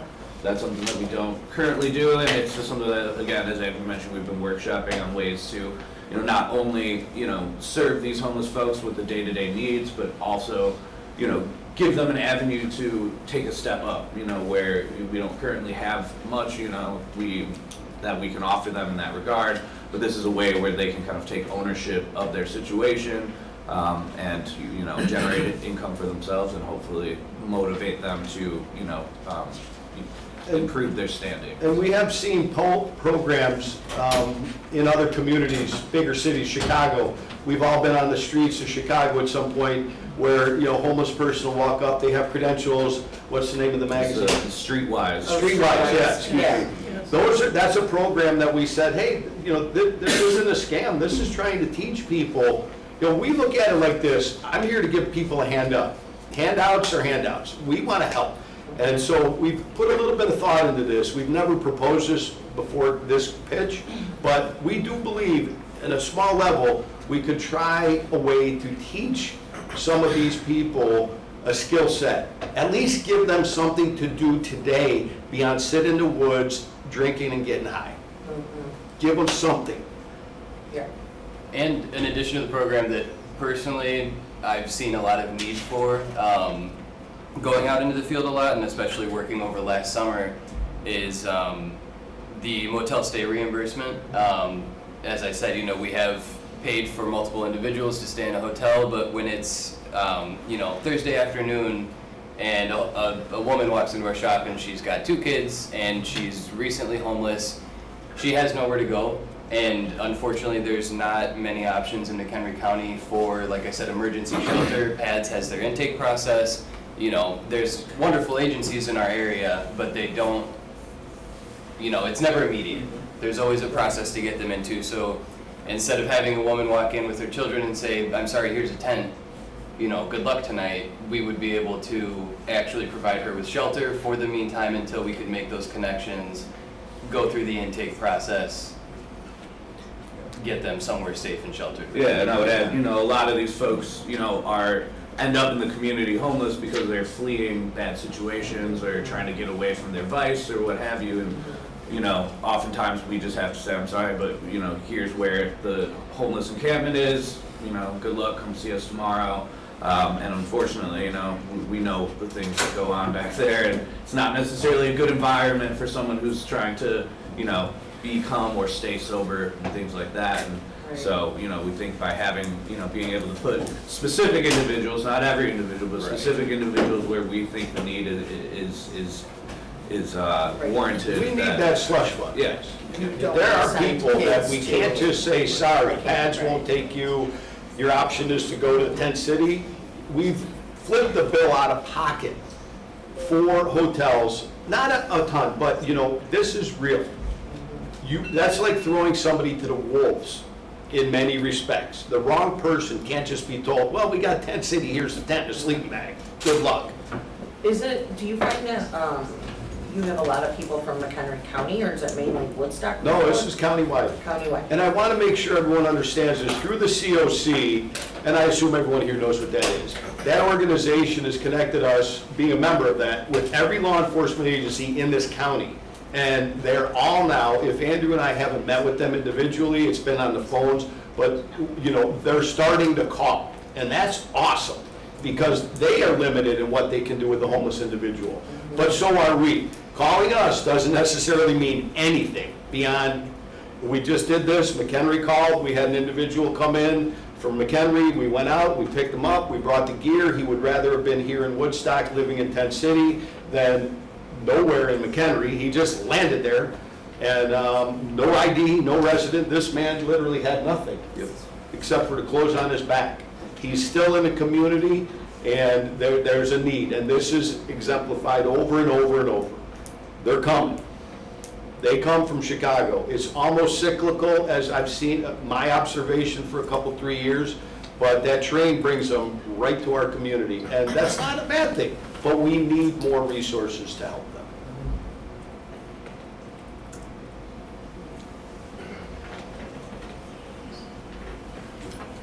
Okay, any other questions? Well, we certainly thank you for Yeah. what you have been doing. We have a number of other presentations to get through, so once we get through that, we'll deliberate and Sure. let you know. I would just like to say in closing real quick, we appreciate this opportunity, guys. We are doing this because we care. All three of us could walk out that door and take a different career path. This is a need. This is my purpose, to get out of bed every day. I've chased money 30 years of my life. The second half of my life, I'm trying to help people. We are the people with the mud on our boots every day, going out in the rain, the snow, the sleet, the mud, and dealing with a segment of our society that very few people are willing to do. And we're not even asking for $100 grand a year to do it. Not by a long shot. So we are here. We are your frontline warriors in this battle. We fight every day. But we need ammo, we need logistical support, we need the supplies to fight the battles, because I believe we can win them. Thank you very much. Thank you.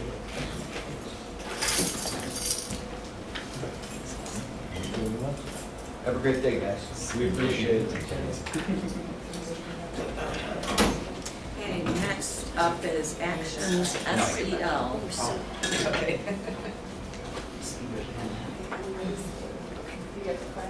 Yes. So there. You might need to just go to, the Action SEL TLC. Thank you. Hi. Hello. Thank you for having me. My name is, should I just go ahead? Go ahead, yes. My name is Leslie Backoffen, and we have a newly launched nonprofit organization called Action SEL. We are a team of educators that are dedicated to providing experiential education as well as the traditional education. We work at a school district locally, have recognized a need for coordinating services. There's many resources out there.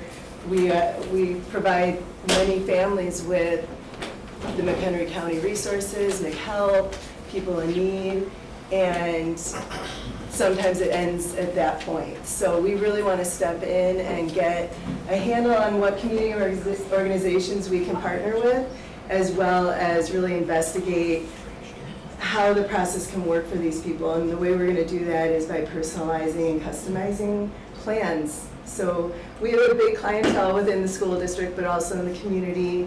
Many parents have reached out to us, hey, my student just doesn't fit into the traditional camp or childcare with the needs that they may have. Our background across the board with our team is special education. So we have focused on specialized services for over 20 years, 60 combined. And it really focuses on coordinating those resources, accessing the resources, and also following up with that plan to make sure that continuous improvements are happening with our organization as well as access to services. So we really want to hand in the offering of unique planning and action for SEL. Action SEL's mission is to provide unique learning experiences to challenge youth and their families, to teach them self-awareness, self-management, social awareness, relationship skills, and responsible decision-making, which encompasses the definition of SEL. Self-management is where this project would really fit in because of that growth mindset thinking that I'm going to set a goal and follow through with it. It's good for the kids to see, it's good for the families to experience that follow through, it empowers them, it really comes down to the dignity of everybody and inclusiveness. So a lot of what we do on the front lines ourselves is identify the needs of the kids, create plans, and implement those plans with target goals and dates and follow-up. So that's hard to do in the job we have, so we created this organization in response to a need that's pretty impossible to fill on the job day to day. So this is an add-on to our profession, but it really is very focused on those building skills for the family and adults. This project, Transforming Lives with Compassion, TLC, basically Action SEL is a bunch of projects. We're asking for proposals to implement projects. Transforming Lives with Compassion really comes down to connecting with organizations, connecting with families, with that dignity in mind, because I think that sometimes the families we have are kind of stunted by, oh, well, I'm illiterate, or I don't have the language, or I don't have a job right now. So we just can work with those families to get what they need. And when I think of the opportunities around the community, there are a lot of wait lists. And so it's also handling that waiting period. I was hearing before with this organization, they want immediate action. The immediate action we can provide when there's month-long wait lists for these facilities and our agencies, it really is that, okay, what's the little steps that we can take day to day to get you what you need while you wait for these services. We also are going to be putting together an outings camp, so it is provided by their transportation. That's a phase 2 of providing the transportation insurance, and that is very challenging to fulfill. But right now, we're just asking families, a lot of these students will be at a summer school, Monday through Thursday, so we want to fill that Friday during that summer break. So that's just one example of what the next steps we're taking with the project. The big idea is to design the supports according to the family's current needs. That could be food assistance, job development, community resource coordination, and childcare. Childcare is very challenging for some of these families that are trying to have jobs, but the child's needs may not fit a traditional childcare setting. Working with youth and families in low moderate income populations to facilitate a personalized plan. So that collaboration and to access those opportunities really is where we build those relationships to create that really drive to have that self-management. We've seen a lot of success with families that are collaborating with us at the professional level, and they're very open to having help. It's just the types of help may look different than just giving them a packet of resources. So we're really focused on those families that have been given the opportunity but haven't taken the opportunity to help themselves. So that is really the focus of our project. The goals are to develop those resources and develop guides. So the guide part is where my curriculum development lens comes in. I really feel like there is a lack of process of how you access these resources. So when there's a wait list, what does that mean? You can still coordinate with the professional. They have a lot of telehealth options, things like that, if they're having trouble figuring out, okay, well, how am I going to go from here, point A to point B, with very limited resources. So I'm hoping that by putting ourselves in that facilitator role, we're promoting their self-management by developing supports individually for them, personalized. And that will come from the McHelp and the local county resources as well. And we're building within Crystal Lake, which is where I'm currently living, so there's a lot going on there within our school district as well. So I can kind of reach out and follow up with those organizations. Oh, no? Okay. So really what we're trying to do is confront the many challenges that youth face and develop their strengths through positive experiences with our client-focused approach. We're going to provide those engaging programs based on those clients' interests and needs so they can reach their greatest potential. This is achieved through interest inventories and consultations. So a lot of what we're putting together now is just a network of community resources, putting a process together and reaching out to families to find out what they need and provide that through implementation and action steps. As far as the kind of alignment with the plans in the county, we're really trying to focus on the national objective for benefiting the low moderate income population. So that is our target audience. Definitely our clientele will provide a lot of that innately, and going to things like the People in Need Forum was very eye-opening to have a lot of encouragement of the need for this kind of program and service, really, because a lot of people recognize that not everybody's accessing the services they need, and this is one way we can do it, is just by collaboration and facilitation. In addition, we really want to focus on developing this small business and transforming and improving it to positively impact economic development. So we are thinking how we can also provide funds to others through grants. So I do write grants. That was sort of my past life in environmental work that I did in nonprofit agencies early on in college and things. But it's a great way. There's a lot of organizations that are willing to provide funding for youth programs, especially for protected classes and things like that. And as well as the McHenry County's goal to establish and maintain an effective supportive service structure, that really resonated with me because I believe that part of that, we could support that service structure as well by providing those next steps of, well, this is what you have, this is how you access it, and making those plans in a coordinated effort. The way we're going to track our performance and really promote our program in general is through our actionsel.com website.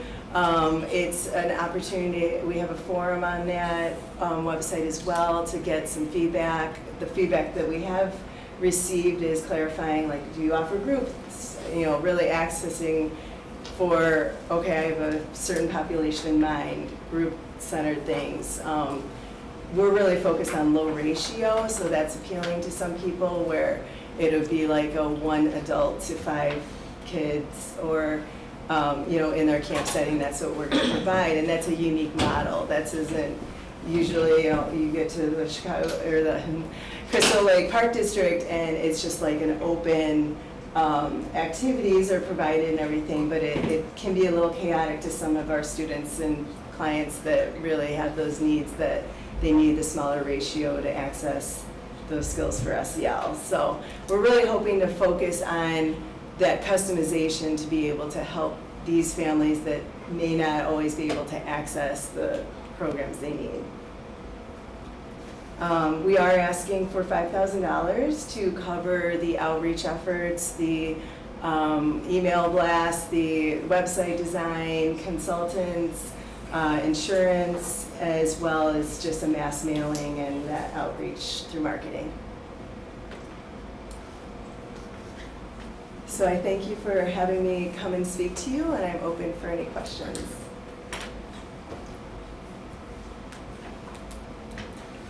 Sure, I'll ask a question.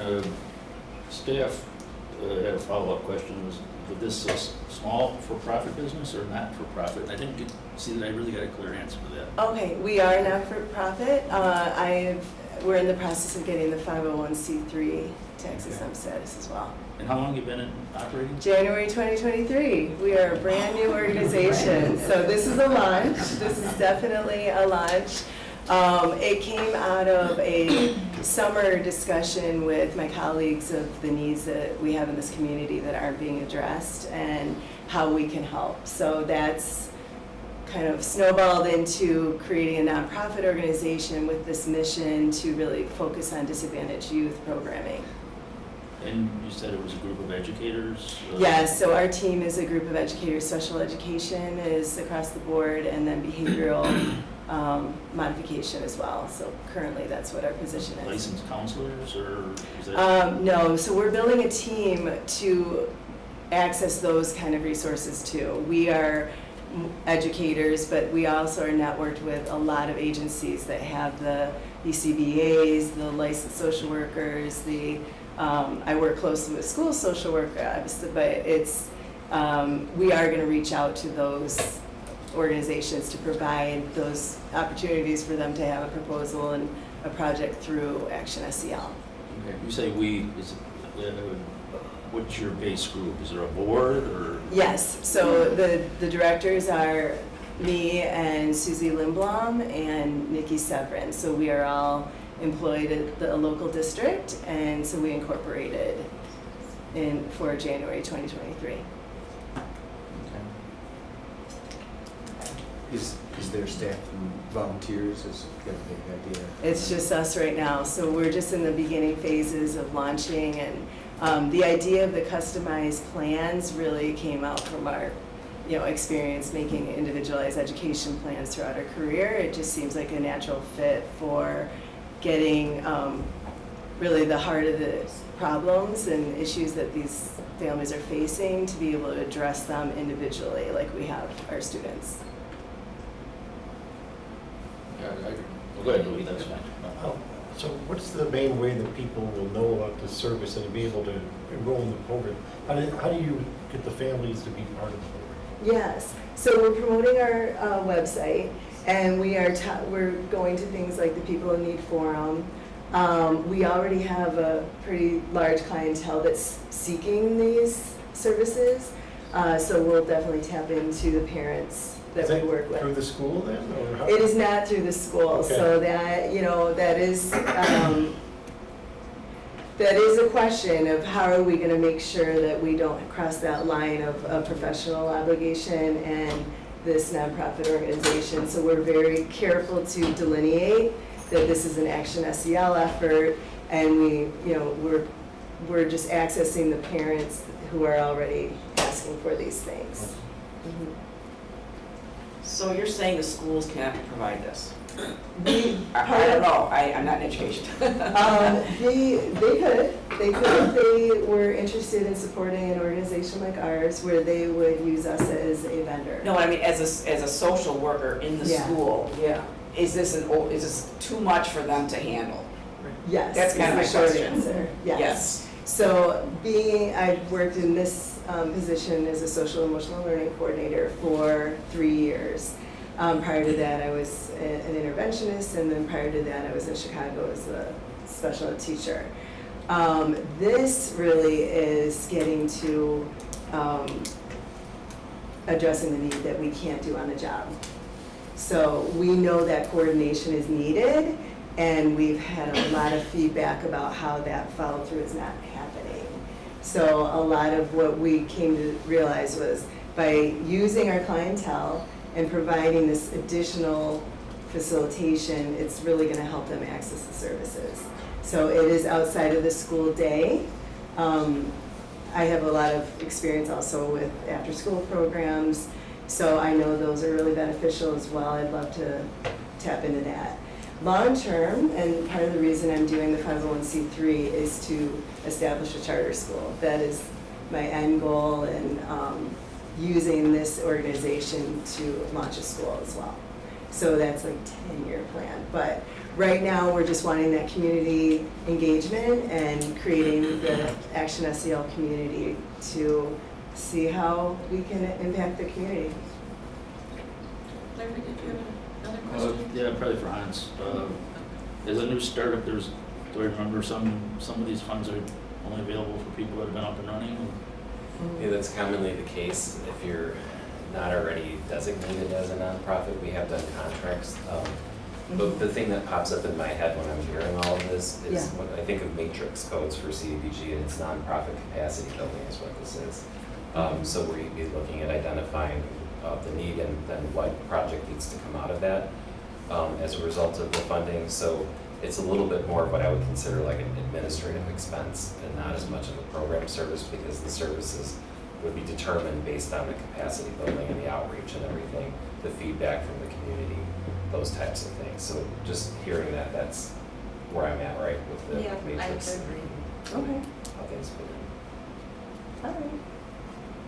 Okay, any other questions? Well, thank you for your presentation. Thank you. We appreciate you coming in. We will deliberate after all of the presentations and let you know. Okay. Appreciate your listening.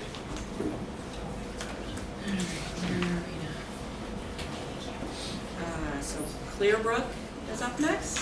We'd like to have a seat up here.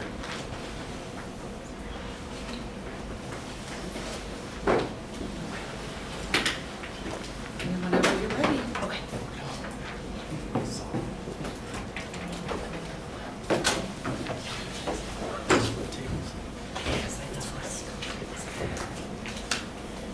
All right, good morning, everyone. Thank you for the opportunity to come and present.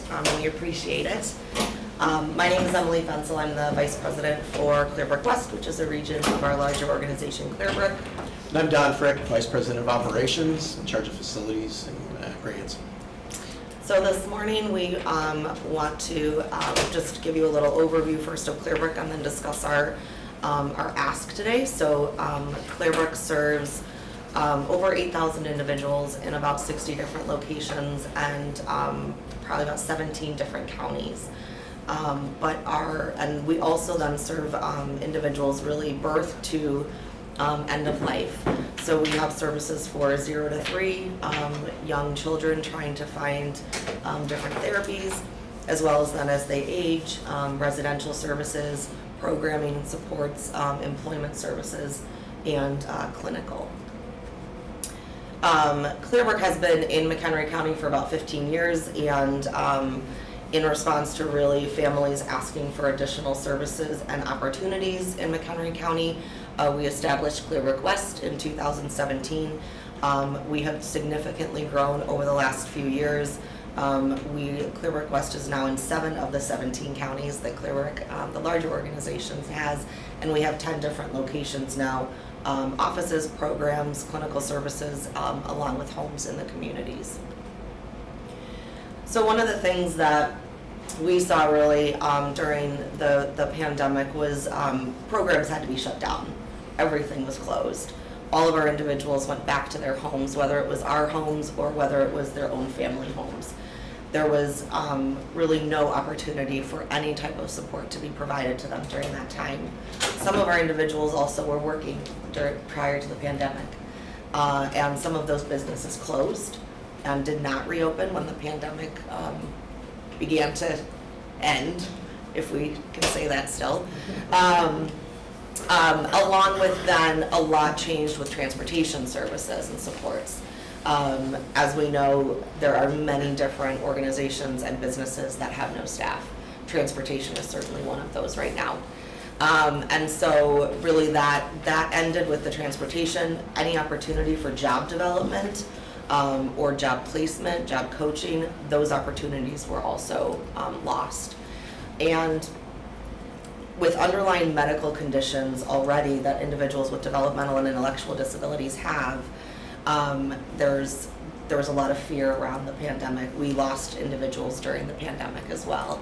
And there was a lot of increase in anxiety and depression, which can definitely, and there still is really a lot that we are working through with those individuals. So what we're proposing, this is a property that we purchased in Woodstock. It is 1010 North Seminary Avenue, and this is a new program that we opened last year, actually, in response again to the need in the community. And what we are looking at is a workforce development project. We currently have a program that we began prior to the pandemic called Naturally Gifted, and it's more of a retail program. So we are looking to really enhance that program. Add in then hospitality, food service, a training kitchen, so that there is a location for individuals to come who either had jobs previously and maybe are a little anxious about getting back into the workforce. They can rebuild those skills, continue developing them, along with then providing an opportunity for individuals who really may not have those skills yet. We have individuals who come to us who really never had a program. Maybe they're 50 years old, mom and dad kept them home because 50 years ago services were very different for individuals with IDD, and now they have a place that they may feel more comfortable coming into. So this is our floor plan that we are looking to really get going on a shovel-ready project, and I'll let Don talk a little bit more about that. Yeah, quickly, as Emily mentioned, at this location on the far south end of the building, we have one space that hasn't been fully developed at this time, and so we're looking to set up training areas in this building to help develop skills for individuals. We know that the workforce environment needs employees there's plenty of opportunities out there, but we, at this point in time, need to make sure that they're ready to enter into that. So from a construction standpoint, and what we're looking at is the development of a kitchen in the upper left-hand corner. It would be a training place for food service, as well as for them to do food prep. It also goes hand in hand with living skills that they would be learning, and for us to, kind of replicate that environment. Hospitality training in the top right would be for, an individual who might get into more of the janitorial skills type of thing, to be able to kind of mock up a hotel room, that they would be able to learn those skills to be able to provide. It includes washer and dryer in that area. And then in the bottom right-hand corner is kind of an extension of what we have for a retail training area, to learn how to use cash registers, to be able to learn customer service skills.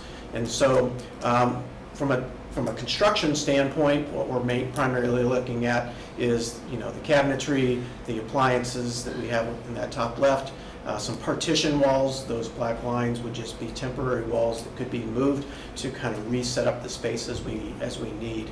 And so that's where the primary, from a grant request, this build-out is our primary. Another component of this, and what's included in this grant, is the fact that there is COVID protections as well. And so approximately 10% of this budget includes for us to retrofit existing rooftop HVAC units with in-duct systems that use ionization to kill bacteria or viruses that may be in there, which would further protect our individuals. We want to bring people back. We want to get them out of their homes. We want to get them from their parents' homes. We want to develop that. We want to create social opportunities, and we want to create the safest place possible for them to come. So that rooftop unit would cover the entire building there, as there's 4 units and 4 different rooftops. Yeah, and we have found with our Naturally Gifted program previous to COVID, we really had success. It was a 12-week kind of curriculum program, and we have placed individuals at Dunkin' Donuts, Red Robin, senior assisted living places where they can also do a variety of jobs there, Burlington Coat Factory. So a variety of different opportunities, not which has kind of led us to this idea because of those jobs that they've found. This seems to be areas that we're able to really enhance their skills. And that is it for the PowerPoint. So if there's any questions, we'd be happy to answer. Sure. Do the clients, do they have a cost to it for this training? So individuals who attend our program, there's 2 opportunities for us to receive funds for supporting them. If they have funding through the state of Illinois, through the home and community-based waiver, we can bill for those services. Or if they are not connected yet with the waiver supports, we receive funding from the McHenry County Mental Health Board to be able to bill for those services while they are waiting to be funded for the state. Okay, so Clearbrook can bill for the services. Correct. The clients don't pay for it. Correct. Okay. Right. And you already have staff in place? We do. How many clients would you expect to serve? We're really looking, I think within the first year, we're looking at 24.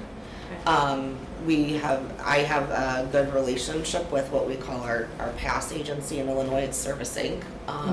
They're kind of the gateway to funding for individuals with intellectual and developmental disabilities. And part of what we discuss with them is what are the needs that they are hearing from their families while they're waiting for supports and funding. And employment is one of the top, I would say employment and residential supports are the top 2 that we hear about. Yeah, go ahead. What's your total project budget? 50,000. 50, so. Correct. Sorry. The total budget is Sorry. $78,000 for Okay. the entire project. Yes. We are asking for 50. You're asking for There'd be a match, and then almost $30,000 would come from the general operating fund. What if we decide we couldn't give you the full ask? What happens to the project? Is it? We are still committed to this project, again, because the need is there. We may just have to look at a different time frame. and prioritize particular things, particular areas of the program, or do it in phases. But we are still committed to the project. And then my final is really kind of dumb. but It's okay. In your training lab, when you train like the food service, do you have like groups that come in or do they make food for make-believe people? I say that as a fat man.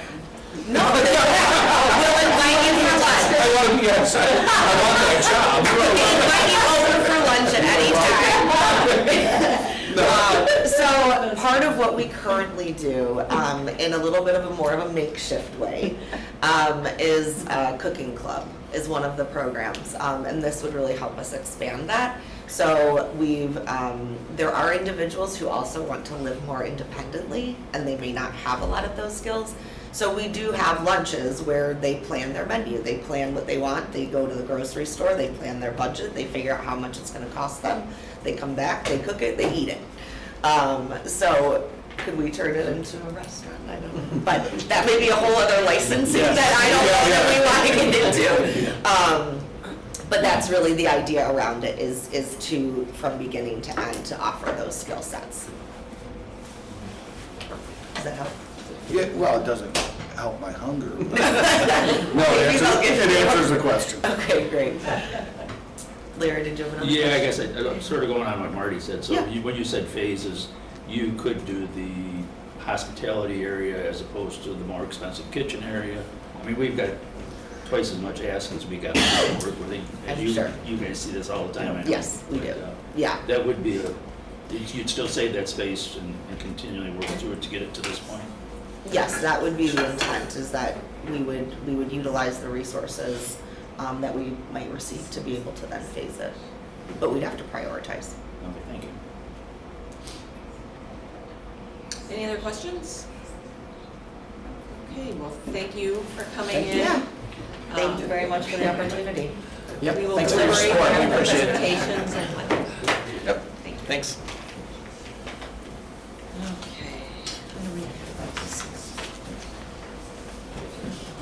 So we have the Pioneer Center.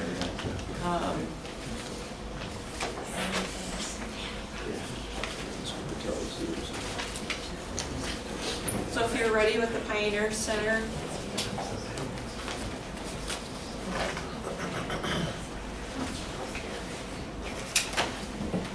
Morning. Good morning. Thanks for coming in. Whenever you're ready to get started. Sure. Well, good morning. Thanks for having us. My name is Frank Samuel, CEO of Pioneer Center. I'm Jason Clark. I'm the Senior Program Director at Pioneer Center. And DJ Newport, Director of IDD Day Community Services. So thank you for having us. So we have two projects here. So the first one, they're both renovation projects and pretty much construction costs. We're asking for the total cost of the first project is our Dayton Central building renovation. The total cost is about $139,000. We are requesting about $125,000 to make some renovations to provide a client lounge for our day program building, which houses all our day program services. It's a fairly large building. Pioneer Center, part of our challenge is we have 21 facilities across the county, which means that a lot of our cost of maintenance, upgrade is pretty expensive. The last 3 years, COVID has really made it difficult for us. The funding has been focused on retention of staff, hiring of staff, increased wages, and so on. So the focus has been to channel whatever funds we had to address those situations.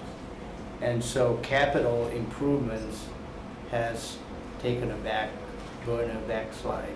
And so we are trying to do this in piecemeal, and CDBG funding affords us the ability to do that.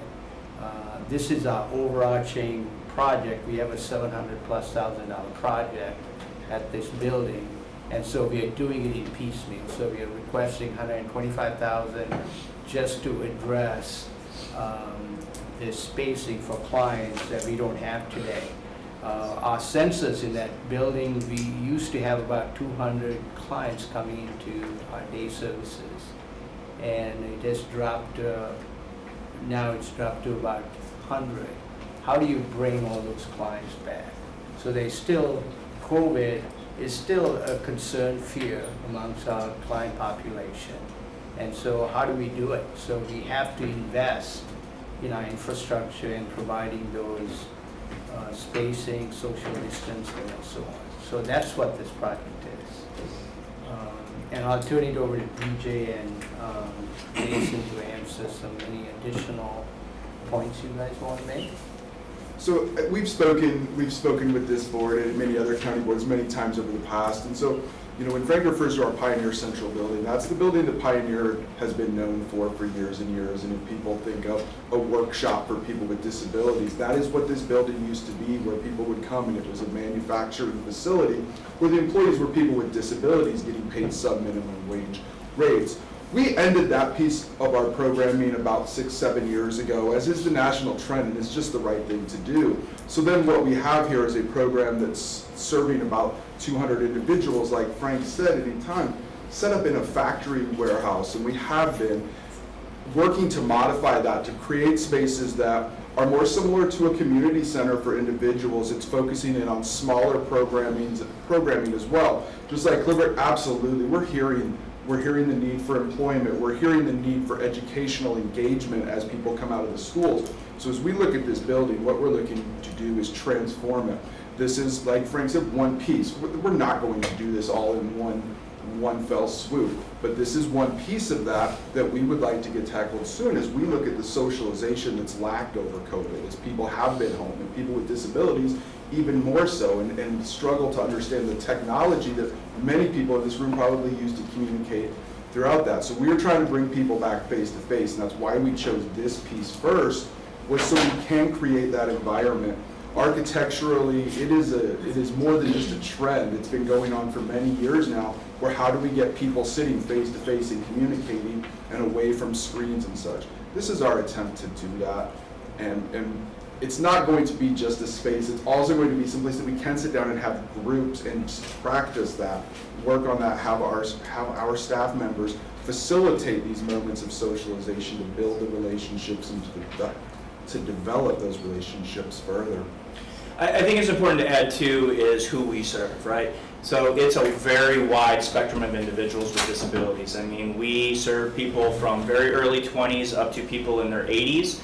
We serve individuals who need one-on-one constant attention for personal care, using the toilet, feeding, those types of things, up to individuals who are extremely independent, will be working in community jobs, and some have even had driver's license, being able to come to and from. So it's a spectrum. And when you look at how do you serve a group of that, it shouldn't be a cookie cutter approach. We need to be able to modify our facility to be able to serve the different population.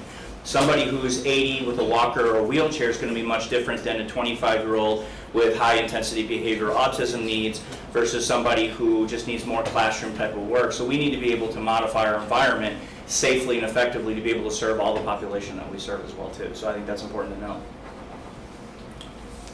So, are there questions we can answer for you? You can make up a really hard one, it's okay. Go ahead. My end run question will be, we've got twice as much assets as we do have money. Where's the priority on these projects? And or do you prioritize one over the other? Or would it be a deal where you would do a portion of each if there was not? Yes, so I think it's a matter of priority, so I would focus on the central building as the priority. Okay, and then if it's only portions of it, we would combine it to do one. Okay, the central one, which is the one we're talking about right Yeah. here. That would be prioritized, but if there was only a portion of it, you would do just one? Or I didn't catch that second part. If there's some allocations from both those projects, we would take and combine it and do the Dayton Central project. Oh, okay. Yep, that's clear. Thank you. Any other questions? Great, thank you for coming in. Yeah, and then there's another project, it's pretty similar. It's the second one for 111,000. That's the Dayton East project. And that's to house, we are starting a new program there called, it's called the PrEP program. And Jason can answer that a little better. Same concept. It's for our employment services program. And we're trying to do the same thing, social distancing, spacing out for clients and so on. So same concept, same renovation. It's a big building, and we're trying to allocate some resources to do those renovations to get people to come into our programs. And, it's a way to entice them to come back and to grow our programs.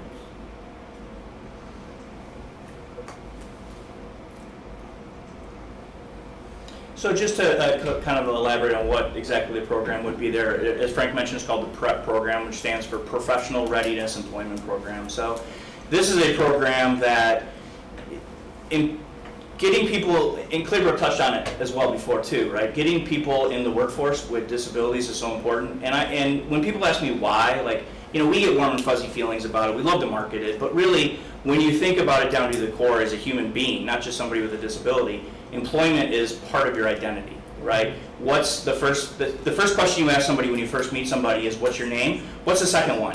What do you do? It's part of your identity. And for so many of our guys, we don't prepare them well enough, or we sit in a day program all day. Maybe we're engaging, we're having some types of things, but let's get them out. So the PrEP program, which is a model that I've utilized elsewhere very successfully, has excellent outcomes, is really prepare somebody, instead of putting somebody at Jewel or Burger King and let's cross our fingers and hope it works out, it's truly to prep them to be able to work in the workforce and be prepared and to get that exposure to employment services that they've never been able to have before.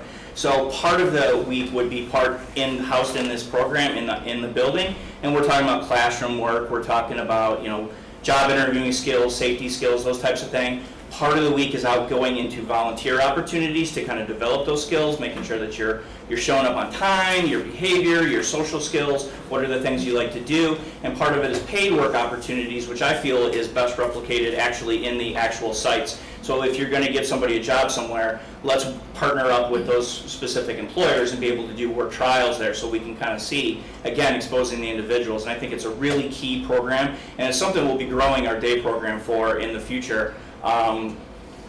Much bigger. So this is kind of the start of it, and it's a really important piece that we feel that we want to do, because I can go into statistics and talk about how people with disabilities are highly unemployed, and so this is a bridge to help to kind of get solve that. Any questions on that?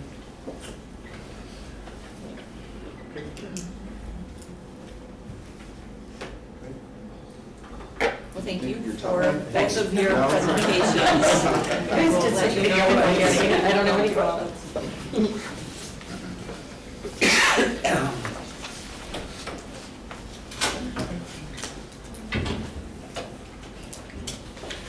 So we have the Historical Society up next.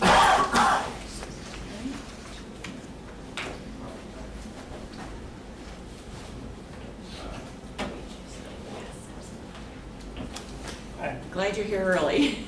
We appreciate that. We've got a tight schedule today. So this is my first rodeo in front of you guys, so I'm gonna give it my best shot. I could have done a big PowerPoint and this and that, but I just made some copies. Hopefully I got enough, right? I made dozens. So my name's Kurt Bigalka. Some of you I know me. I'm the administrator for the McHenry County Historical Society. When I got there 10 years ago, so some of you are familiar with our main exhibit hall, record hall. We had this old-fashioned A-frame ladder that was, I don't know, one of my painter friends called them Widowmakers. that would reach up, and it was, I don't know, the span was, it was unwieldy. It took like 2 or 3 individuals even to lift it up. So we got rid of that, and because it was a death trap. And we really haven't been able to maintain the ceiling since then. We rent, you could rent a lift, but by the time you get it there, you got to get one that fits under the doorways. It costs like $400 for the rental and everything else. So this is crazy, right? So what I'm proposing is to buy a used, and I appreciate the fact you guys have a lot of requests. So it's not like we need a brand new electric scissor lift. I'm sure you guys all know what a scissor lift looks like. But a used one would be good. We would be able to do a lot of the ventilation work. We've had a fan in the hall there. So you can see it in that second picture that it's not moving, hasn't moved in a long time. There's no way to get up there and fix it. And we have volunteer maintenance people that can do this type of thing if they can get there. So electric lift is, it's mobile, it's obviously you can control it and raise yourself up to get to these things. It just would make life a whole lot easier. Not only for ventilation related issues, but also some of the lighting issues we converted during the ComEd program a few years back, you might remember. So we went all LED. Some of the areas are not as bright, particularly in front of the stage, so we'd like to add more lights. No way to get there. So, I mean, it's basically a pretty simple thing. The pictures that I show you, like one of my big concerns is that last picture is we have this gas-powered, I guess it could be like a warehouse type heater in the back. I don't know why it was never integrated with the rest of the museum, but it isn't. We have a banner right near it. It's freaking me out. Quite frankly, I'd like to get it out of there. And then, it's dark in there too. It's a children's area. You can kind of see it's a little dim, that picture beforehand, Dykey Hall. So that also has a really high ceiling. So just basic common sense type stuff. Maybe it's so, any questions? Yeah.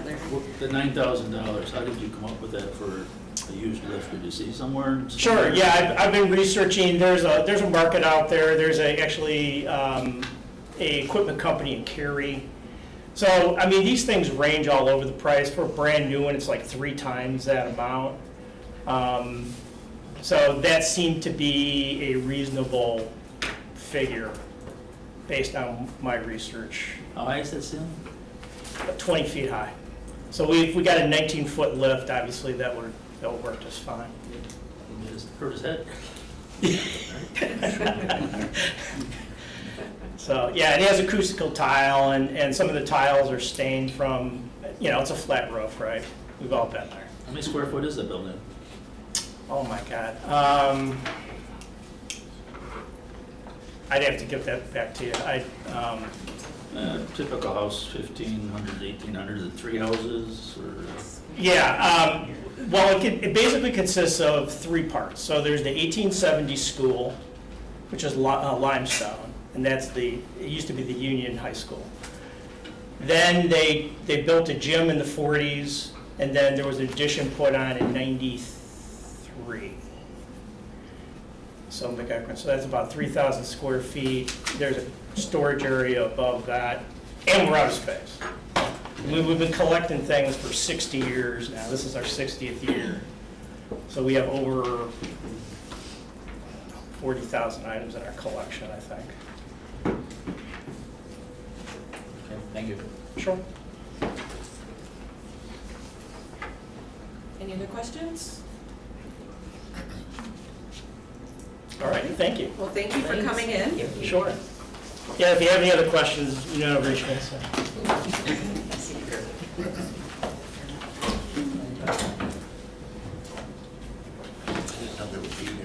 Do we have somebody from Consumer Credit Counseling? Not yet. It's true. Okay. You gotta remember. The Sparrow is here, so they could go. They are. It was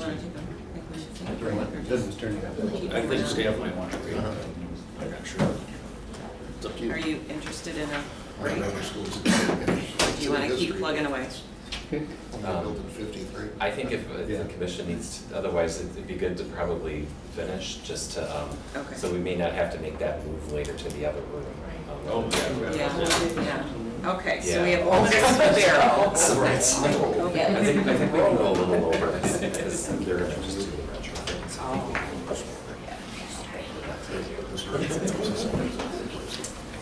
Okay, whenever you're ready. Okay. Good morning, thank you for having us. We're home of the Sparrow. I'm Kristen Miller, I'm the grants manager there. And I'm Liz Hennicks, I'm the Vice President of Program Services.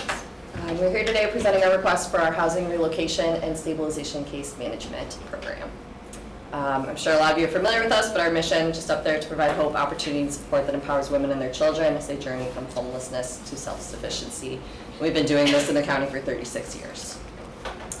This is just a quick overview of some of our programs. Again, I think a lot of you are familiar with them, but we do kind of a very wide variety of shelter, supportive housing, affordable housing, rapid rehousing, our supported employment program, which we relaunched about a year ago actually now, and we have been actively participating with the disbursement of the ERA funds and doing this housing relocation and stabilization work since 2021.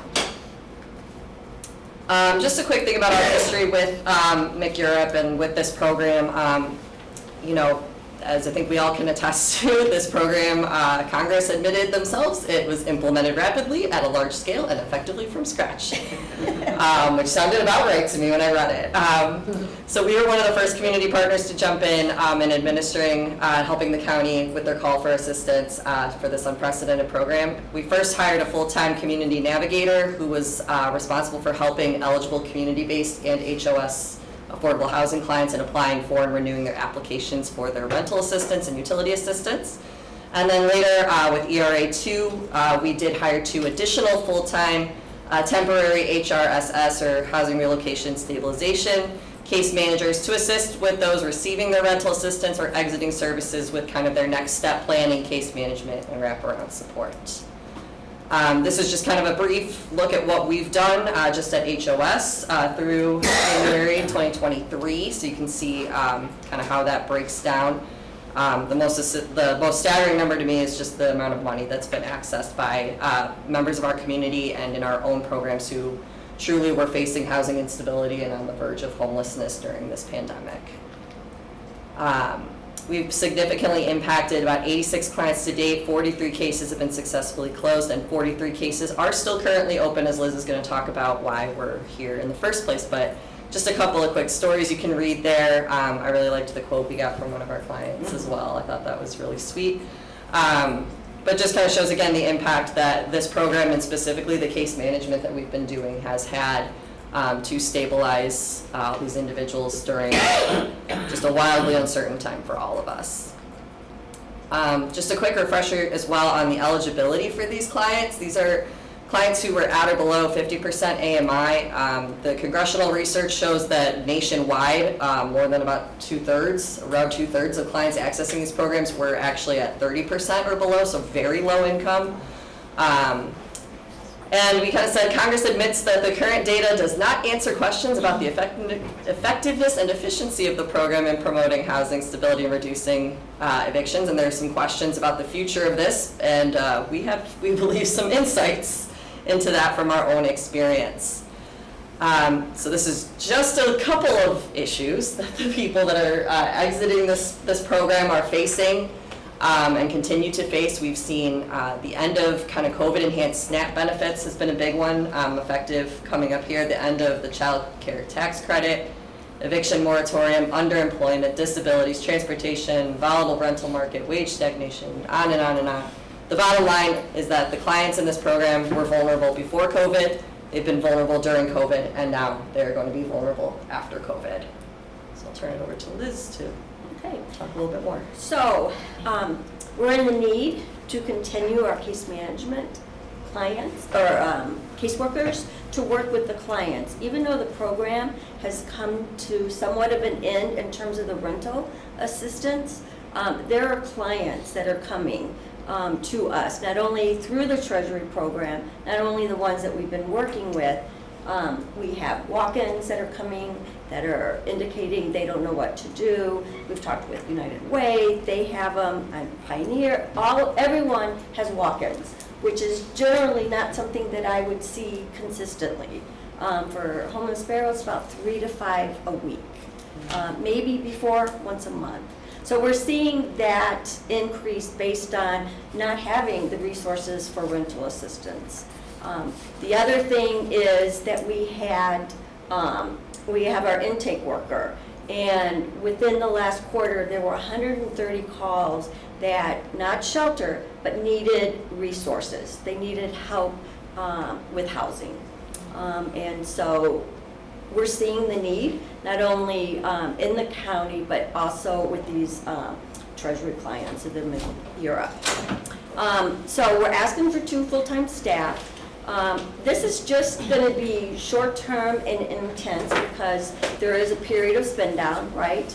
And we're nearing the end, and so we have those clients, and we've identified clients that we know need extra case management.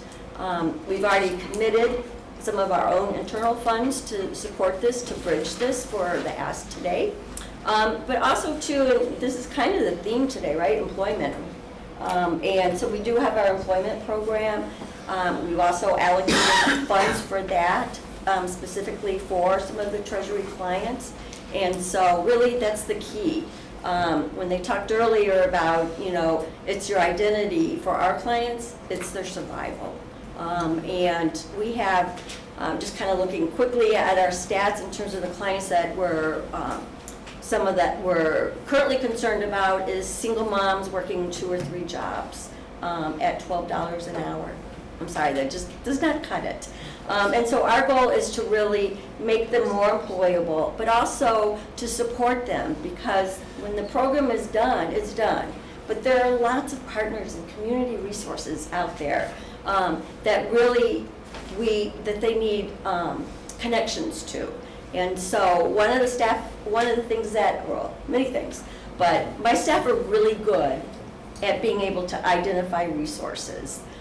They do not stop. They will work their tails off until they find a resource to help provide the support that these clients need. We also, just doing some quick crunching numbers, not all of the clients received through the Treasury program 18 months of rental assistance. Hans can better explain that. I'm not going to even try to attempt. It's complicated. But with the clients primarily that we're working with, there were about $10,000 of people who did not receive the full 18 months. And that's really impacted their ability to become stabilized. Some 9, some 12, some 15. And so we're looking at how to bridge that gap, hopefully. Right, Hans? Hopefully. Because it's a need. But even if we didn't have the rental assistance, I would say case management all day long. In the very beginning of this program, when we were asked to participate, it was very clear that these families needed case management. We could not just process the applications. That was not going to work. And so Home of the Sparrow kind of got those clients that needed that extra support. I know Consumer Credit, our big partner over there, they dealt with a lot of the evictions. And so we work closely with them, but also more intensely with the case management. So this is our ask. I think it's imperative to kind of keep the good work that the county has received in terms of the rental assistance. I do stay up at night and worry about the clients, not only in this program who are struggling, but also, all the COVID CD 1, 2, and 3, it's gone. And that really gave us flexibility in helping families.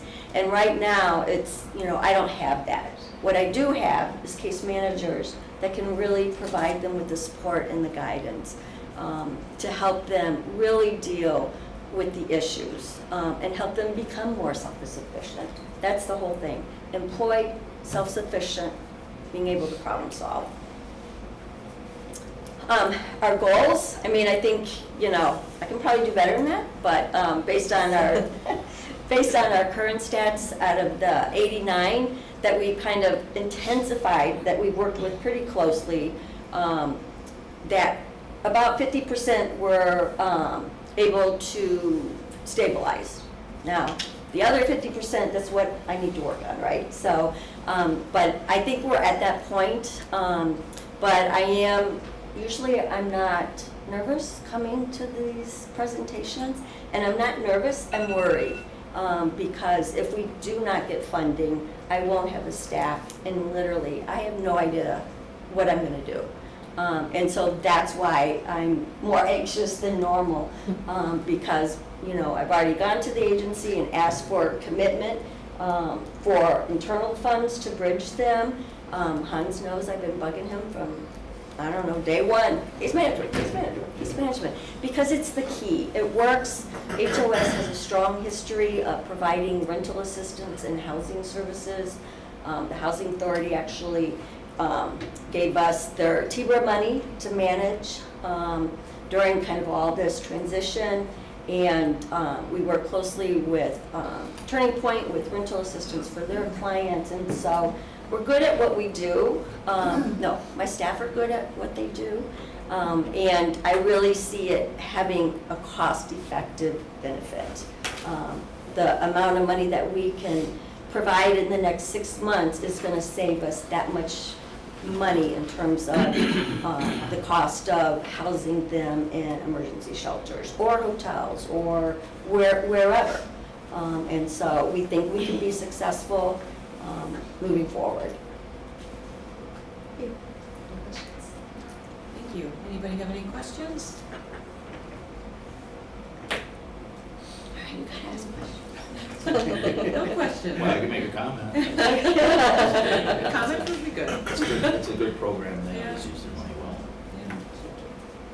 One of the nice benefits too is a lot of our families have access resources through the thrift stores in terms of furniture. In the very beginning, we dealt with lots of families that were being evicted that literally had no place to go. And so we were able to help support them in that. Even gas cards, just, you know, simple things really made a difference. It's a little bit, but it's a lot when it considers what they need to do. So I appreciate you hearing you know, the need and the demand and our request, and I'll keep my fingers crossed so I can sleep good tonight. Well, we certainly thank you for coming in. Thank you. Thank you. Got a few more to deliberate on. Yes. We'll let you know. All right. Thank you so much. Thank you, everybody. Thank you. Consumer Credit Counseling Service. What?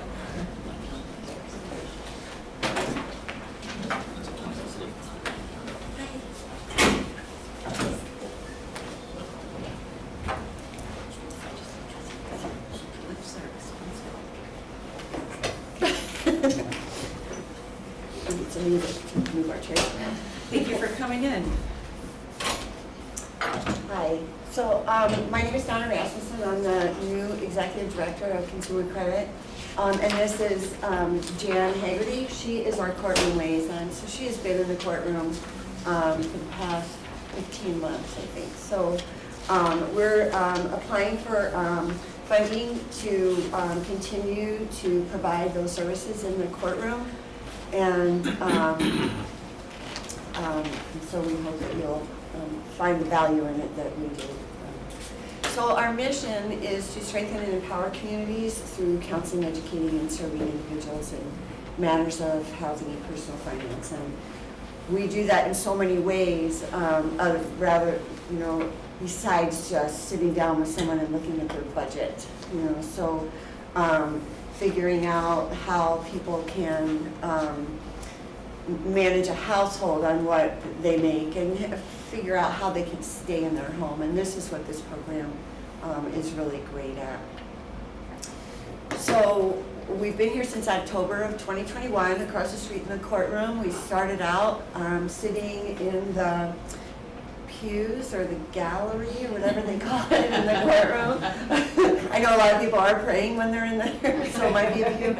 But we started just sitting there, and the judge would point to us and, oh, the ladies over there, you'll have to see them. They gave us our own room in the hallway, a dedicated room for us to meet with clients and go through their eligibility and give them documentation that they'll need to provide. And then he moved us up to the right next to him. So we were sitting right next to him. We had access. We didn't used to. In the beginning, we didn't bring our computers. We couldn't bring a phone. He gave us access to computers, and we sat there. He looked at us every day for information on the status of people's application, and instructed them to pick up a pen if they were on the Zoom call. Pick up a pen and write this number down. You want to talk to this lady, and so the courthouse, the judges in the court have been very, very accommodating, very appreciative, I think, of us being in there, because they don't want to see people with it either. So we're requesting $15,000 to continue to have allow Jan to be in the courtroom, providing services through the end of September.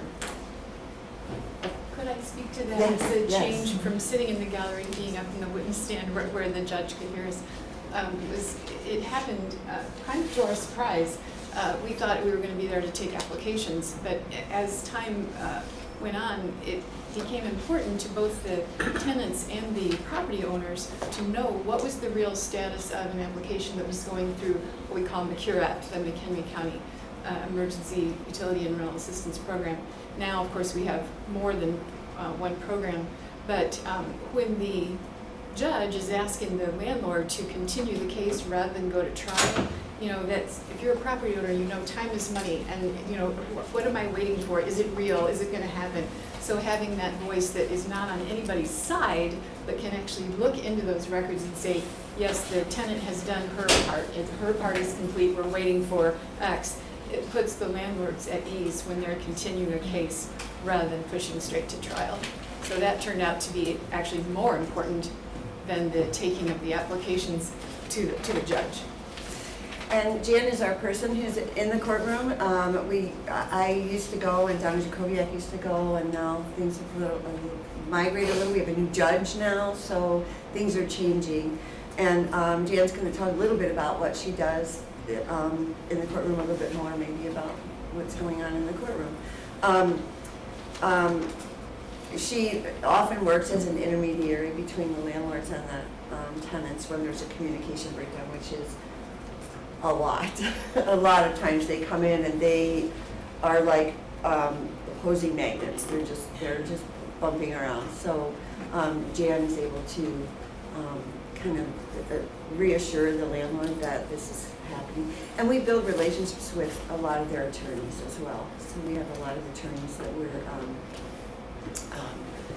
able to, they call us, we call them, we work together with all of them.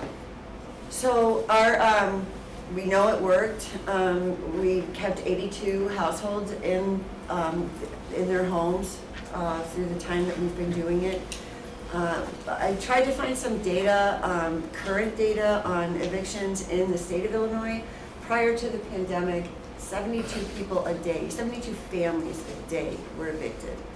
And that is just the start for some people, the cycle of poverty. So if somebody loses their job and can't pay the rent and then they're evicted, then there's so many other costs associated with it. If you rent a motel room in Crystal Lake because you don't have a home, it's $400 a week.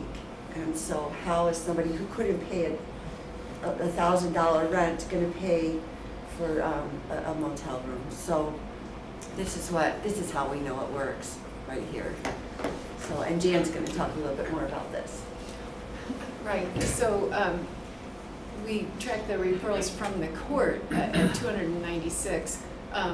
there were many, many more cases from that, but these were times when the judge specifically said, you know, you need to be in touch with this liaison, which is not just consumer credit, but we're also representing the rental assistance program. So we are able to keep in communication with the Housing Authority, with Home of the Sparrow, with PADS even, to talk to the caseworkers, to prepare ahead of time for court, to be able to speak to, yes, there's a rental application in place, or there isn't, we can start one today, or the process is very opaque to both tenants and landlords. We call success when the program has paid out, even if the tenant ends up eventually moving out or losing a home. Sometimes that happens at the same time. Very often we're able to delay or prevent someone moving out of that home. But even if they do end up leaving, there are a lot of agreements. There's so much mistrust and you know, bad blood and hurt feelings even that you see in the courtroom between property owners and their tenants. But when the tenant can leave with a clean slate, that's still a success. Because even if I had to leave this apartment and find a different one, if I go without the possibility of a wage garnishment hanging over my head, I can start fresh. And the landlord then is made whole, which is huge. I don't know if any of you are property owners or have been through that, but you know, you can go through the process, which is not cheap, and evict someone to get the opportunity to rent out your property again to someone else who will pay. But what do you get for that? A judgment. What is that worth? So, you know, the fact of these rental assistance programs that will pay that back rent, and depending on the program, some will even pay a little bit of rent forward to help people get their legs under them. It helps the landlords too, because they're made whole for all those payments that they were making during the time they were not getting paid. So it really does help both.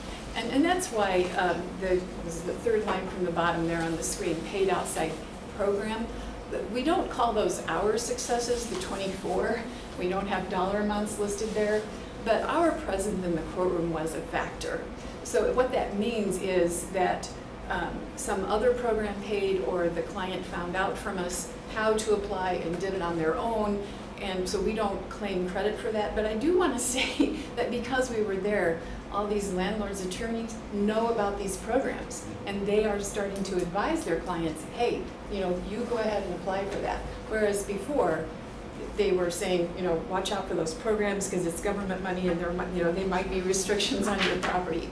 So we have made a difference to both tenants and landlords by being there.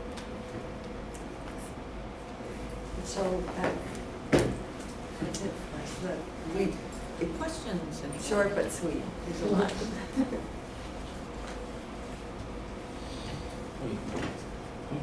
You got a grant for this to start with, right? We did. We applied for a grant in in the summer of 2021 to provide the services in the courtroom. No. And How much were you awarded? I forget. I remember being here, but.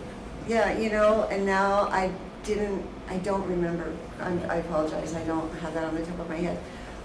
But those funds are gone now. So we're continuing to do it with other funding, but you know, this would really help us to be able to go forward, because I don't know if the other funding is going to last. The initial allocation is $108,000. Thanks, Hans.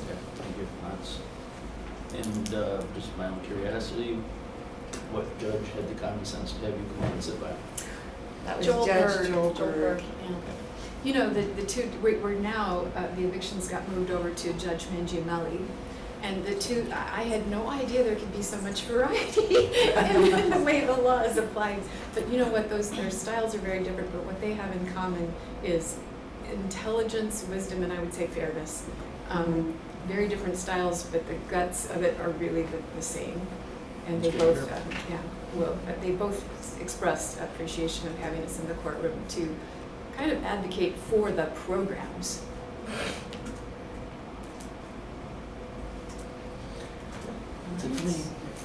Okay, thank you for coming in.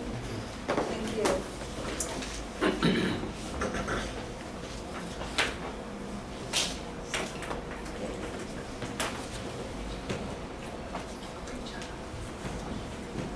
Next up, Habitat for Humanity of McHenry County. Thanks for coming in. Sure. Thanks for coming in early. Yes. Time to come up to my presentation. Typing on my email real quick on the screen like it's Well, thank you for entertaining our petition today. We were looking for a small grant to help us with the purchase of a vacant piece of land in Harvard that is on the same block as 3 other properties we own. You can see in the map there, and that's the only graphic I have for you today, so I'm not going to weigh you down with a bunch of that. That is a property that we have a contingent contract on, and the reason we're trying to get that property is there's a lot that's available in this area, but most of those are held by people who are speculating, and they really want top dollar for those lots up there. And this guy's not. They were going to build, and price got too expensive for them during 2022, so they decided to put it up for sale. So. But where it helps us is we like to build in even numbers, and I can build 4 houses almost as cheaply as I can build 3. So this is a natural acquisition for us. We get a lot of economy of scale when we can concentrate our services and our volunteers and our contractors to do multiple jobs at the same time. It kind of hurts us when we have scattered site development going on and we're asking contractors to be running all over the county. We don't get the best pricing that way. So you might be wondering how this sort of goes along with the COVID-19 crisis. I just heard the credit counseling folks talking about mainly evictions and foreclosures. I did some research on that as well. We have an account at HUDuser.gov, and they keep real up-to-date information. And I found that in the state of Illinois, there is someone who is either foreclosed or evicted every 7 seconds, and that's just a crazy number. So, and the problem is really aggravated in the lower income levels as well. And these are people who are paying usually more than 50% of their monthly income on rent or on a mortgage. So because of that, they tend to not be able to accumulate the savings that they're going to need in case we get another shelter-in-place order. They're not able to do that. So part of our value statement and our sole mission obviously is affordable housing. So we concentrate on affordable home ownership, and part of our value statement is that we guarantee the homeowner's opening mortgage payment is not going to exceed 30% of their take-home, monthly take-home, and that includes property taxes and insurance. We can only say that for 1 year because the property taxes go up. We don't have any control over that kind of stuff, but typically we like to build in a little bit of cushion. We'll put someone in a place at 26%, for example, so they have a 4% cushion to be able to absorb a few property tax increases. But, even that said, it's going to take a number of years before someone gets into a situation where they would be even paying 40% of their monthly income. So, the other thing I looked up is what HUD is calling the fair market rental rates in McHenry County for 2023, and the fair market rental for a 3-bedroom apartment in Woodstock this year is $1,790 per month, and our typical mortgage, full-on mortgage, so principal, interest, insurance, and taxes is around $790. So, and that is someone who's now going to be building equity every single month. They're not just dumping their money to some landlord who typically doesn't even live in this county, so that money is going bye-bye. So anyway, that's where we're at, and when I come back to talk to you about the home allocation in a month or so, you'll see that we're going to try to get some funding for those other 3 properties. So this kind of sort of dovetails with what our plans are for 2023 going into 2024. So you don't have those properties in red? I do have those. Oh, you do? Yes, we have those 3, and we're definitely going to build on those in beginning in 2024. So You we're want to trying get more on the street? Is that what you're saying? Yeah, the one in the blue square is the candidate. That's the one I'm under Today. contract. For today? Yes. And So- what would you want the home funds for? The actual construction of those other 3, gotcha. or possibly all 4 of those. Okay. So, I'm not ready to talk about those yet. All right, so this is land acquisition now, okay. I wasn't sure if the. Yes, it's just acquisition. Okay. So we use the money for the acquisition and a little bit of the closing costs, and then we hold, we spend that money, we get it obligated and spent before, as quickly as we can get it, essentially. And then we would hold that property, and that would be part of our 2024 build campaign. Thank you. Roger, is that subdivision down 9th Street? What's the name of that subdivision? It is called Autumn Glen, and it is off of Diggins, and it's on the, I guess that's the north end of town, the new section probably. So it's more, I think it's closer to our Sage Lane projects that we were doing in the past. We have a couple properties on 9th, so I know where that is, and this is a little beyond that. So. And Hans, I see you had in your comments about this would be good for using some recaptured home grant funds, but obviously here's got a seller here that wants to just close as soon as possible. So where's the timing with that, or how, is that something that's possible, or do we need to move this forward faster? I would say that the difference in timing would be the county board could approve this in March and the other one in April. So if the seller, the seller's waiting, we're looking at 2 months out if we're looking at using the home PI.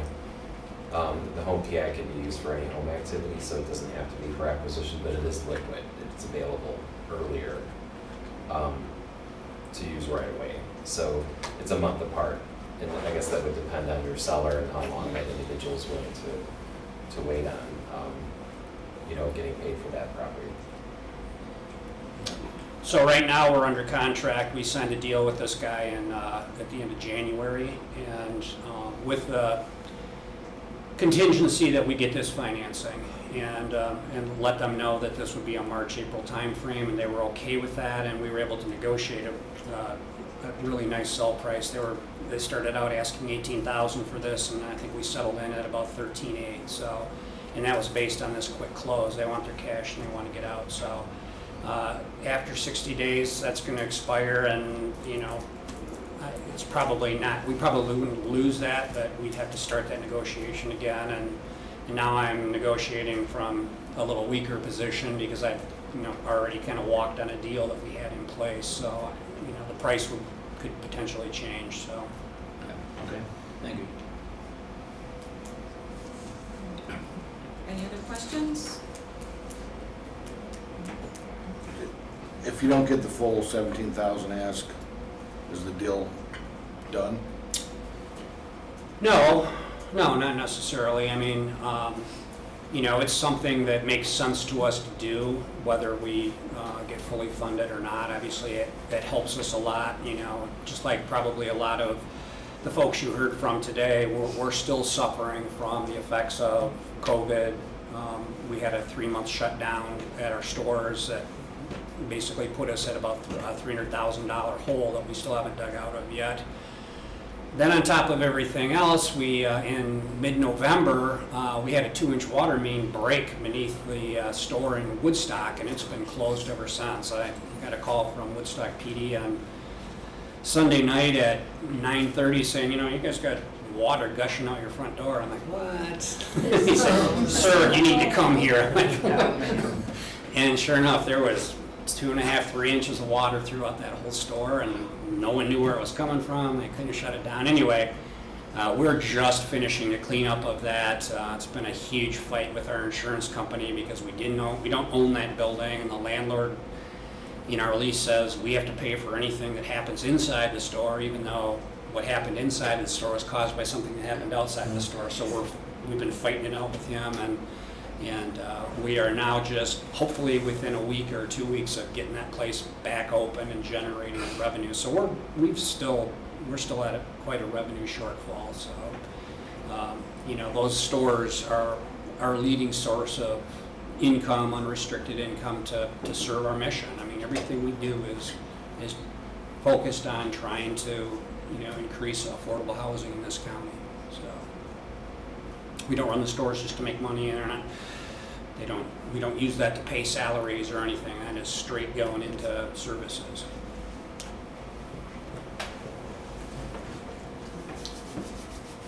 Any other questions? Okay, well, All thank right. you very much for Thank you. coming in. Thanks, I appreciate the time.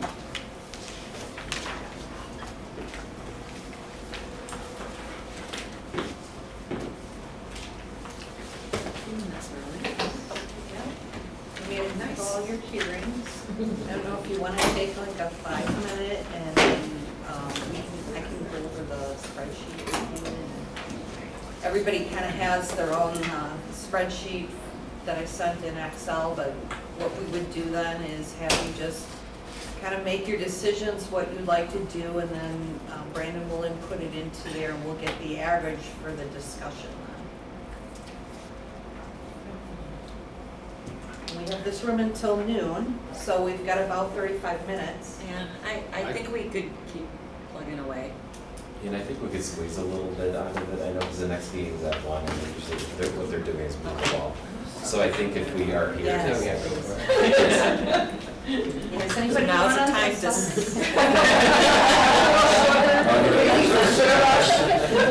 Anybody else? I wrote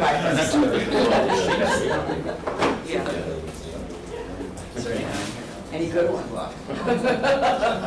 So I could fill out the sheet, and the time is calculating, that takes 5 minutes, right? That works. Because it takes some minutes to put this all together. Yeah, that's very true. Okay. All right, let's proceed with the sheets and then maybe take a break. We have suckers, Suckers. which is sugar. If you're Does interested anybody in need sugar, it's a long meeting. Anyone else? Do you want one of these sheets? You got it? Okay. No, thanks.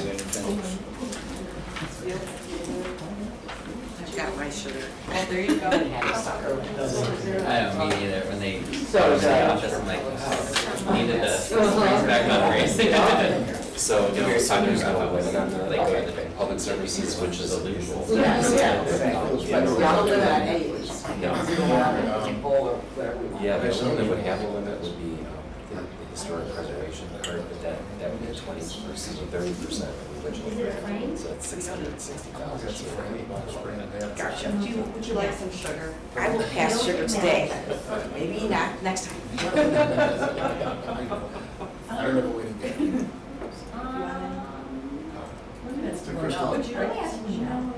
What's the logistics mean? This isn't going to come down here, but I like this. Oh,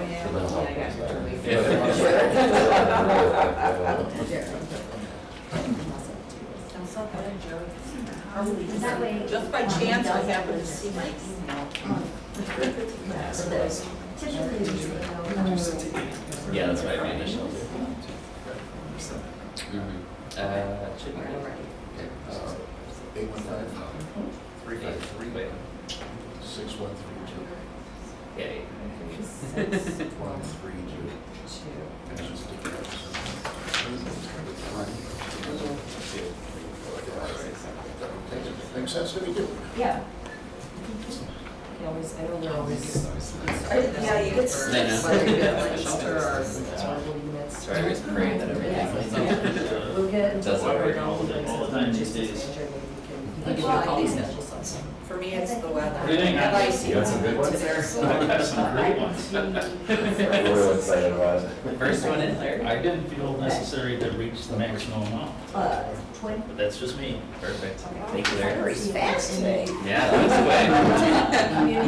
I woke up really early.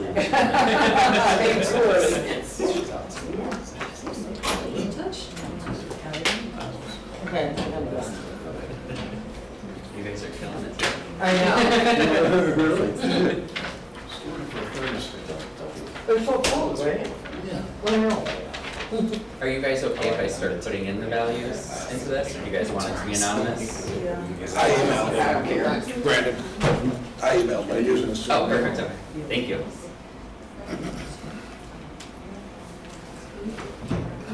So Larry wasn't first, it just. I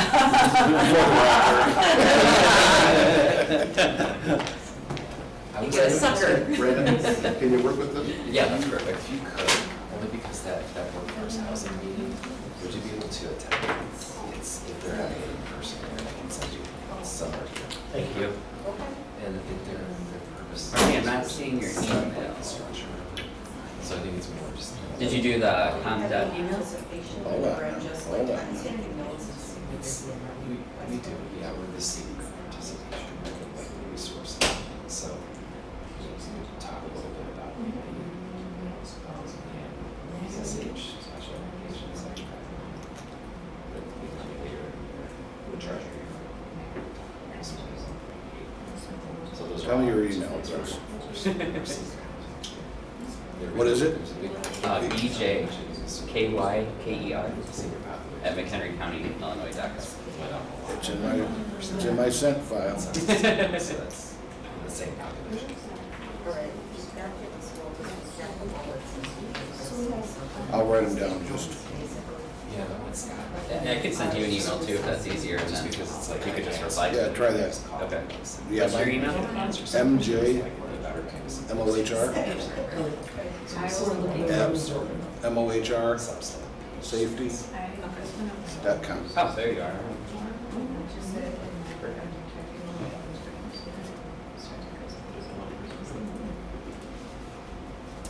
Hopefully get that. It's great.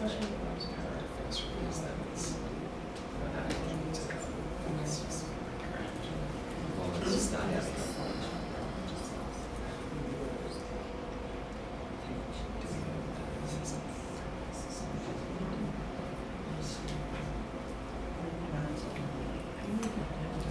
Yeah. Yeah. It's welcome. Well, I'm glad that Greg is so good about providing technical assistance. Because I know that there is a laminated instruction sheet over there, but when you're in the hot seat to get the meetings started, the pressure's on you. It's like, oh, I get the 6 steps. Community development IT.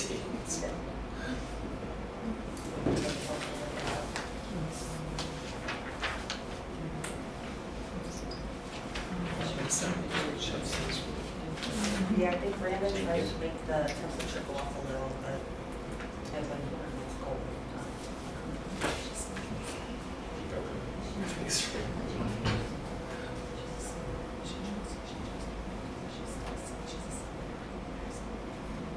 Hey, hon. Do you know if I have to see those? I would. That's what I kind of remember. Yeah. Okay. I think, yeah, you did already, so it's perfect. And then I fixed the formula for waiting people.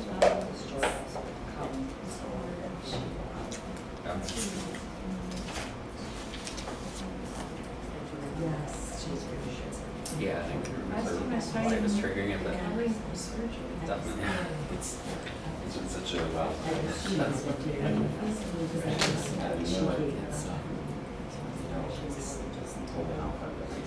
Totally.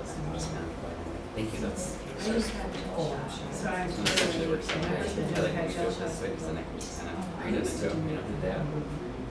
It does eventually.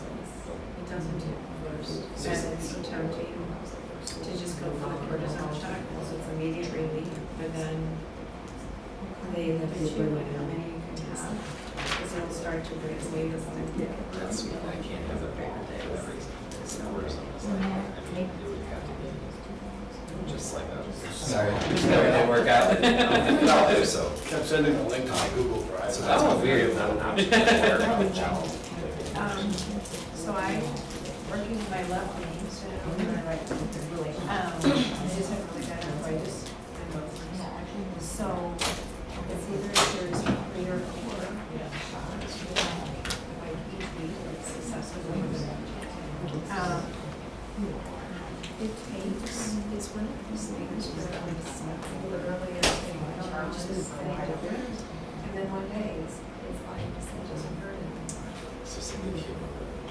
The one thing that was kind of the one that this is the one in my right, which I brought to, and unless I say I'm walking on the beach, there is really my easements, I don't see the ones, but I also don't rely on bunching the squats and everything. So it's good, it's so cute. So yeah, so none of the gardening where you're digging or something. Yeah, or if I'm or something, I'm on my knees, we used to do something. I might not be totally even on both knees, I might, the one that's more sensitive, I might not. But, I was real skeptical about the job, and it's actually, it's nice, and it's there's no seven, there's some fish, you can hit more than how often, whereas of course, Yeah. and there's, they, guy who was getting me the shots, said that they went to lately, I think my second contract was 96, something like that. But they're very happy, these shots. It's fun to watch the universe go in, or like, I feel like I'm playing like Family Feud or something.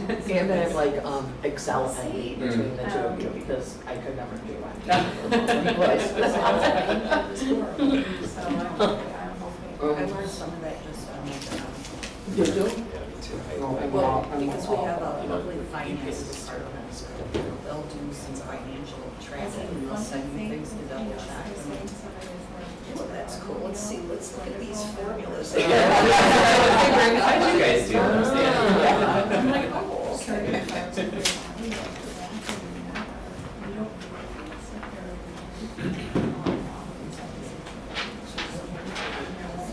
Thank you so much.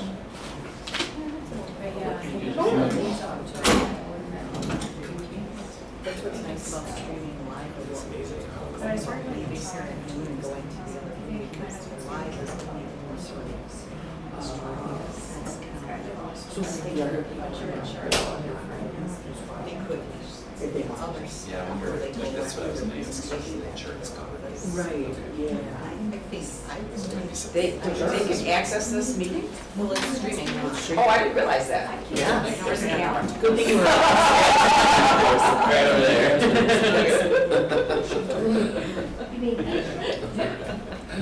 This is the only room that we have that. Oh, really? So that's why this is so desirable, this. I don't have. Oh, That's perfect, yeah, thank you. And I imagine if I was going to try to get funding, I'm gonna want to listen. That's true. This is kind of how the delivery. Yeah, usually we have an audience waiting around, yeah. Get a room with. I just finished up, I tried to, I was seeing people put their coats on and I'm like, all right. Well, I was like, out back here. I'm usually hot. No, I'm fine. I'd rather be a little chilly than hot. No, you're good. Hey, Larry. We were hoping Yeah. that, If everybody else is back. we were hoping that we could have a home training exam. Just that the room could have it out. You drinking some hot? It's just- Are you drinking some hot? Yes, ma'am. Is it chilly in here? Well, we were just talking about that. I'm always cold, so I got the vest on, I leave the vest on. Downstairs, the training part locked. This is only chilly. Right, yeah, it's, yeah, it's like that's what the contract is. It's better than being hot and stuffy. Yeah. They can make a long day. Just have it somewhere else. Right, you have to, We'd have a much more sense. I've never seen so many signs. Because when you come into this building, oh my God. It's like, yeah, you come here, there's like two, and then like the, you know, you drive out, and you go We home. know that it's there's like- another one. And then you drive in the next morning, there's like 30. Okay. Yeah. It's insane.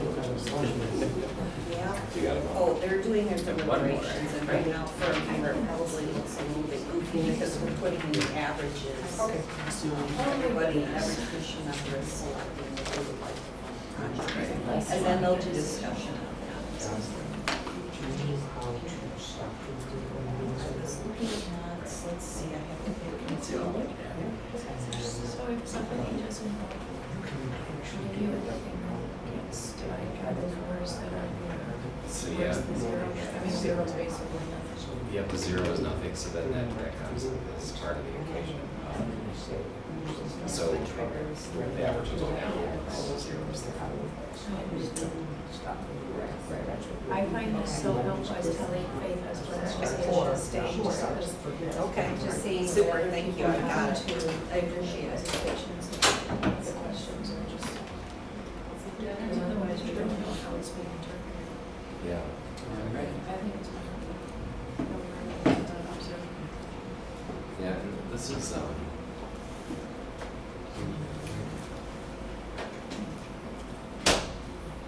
Here's our breakdown. do you want to put the averages This is the average. Oh, it's around the left. Yeah. That's why it's a weird number, okay. You can highlight this a little bit. Just- That's the average? Good. Yep, Oh. You can choose the color you're not using. something bright. As I go to gray. That's nice. There we go. Yeah, there we go. We got the blank. Pioneer Center's project so far. Their IDD building.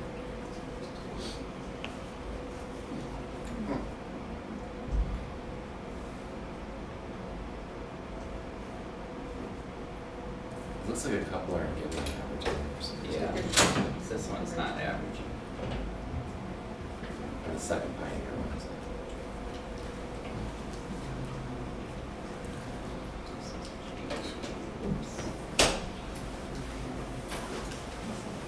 There we go.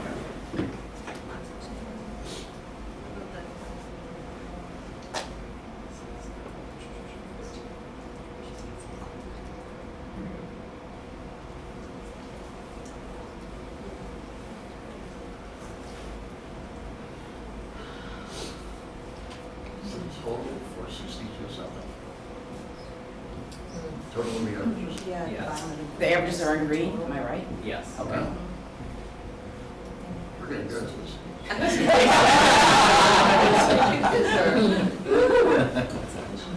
So you only have So we have, 577.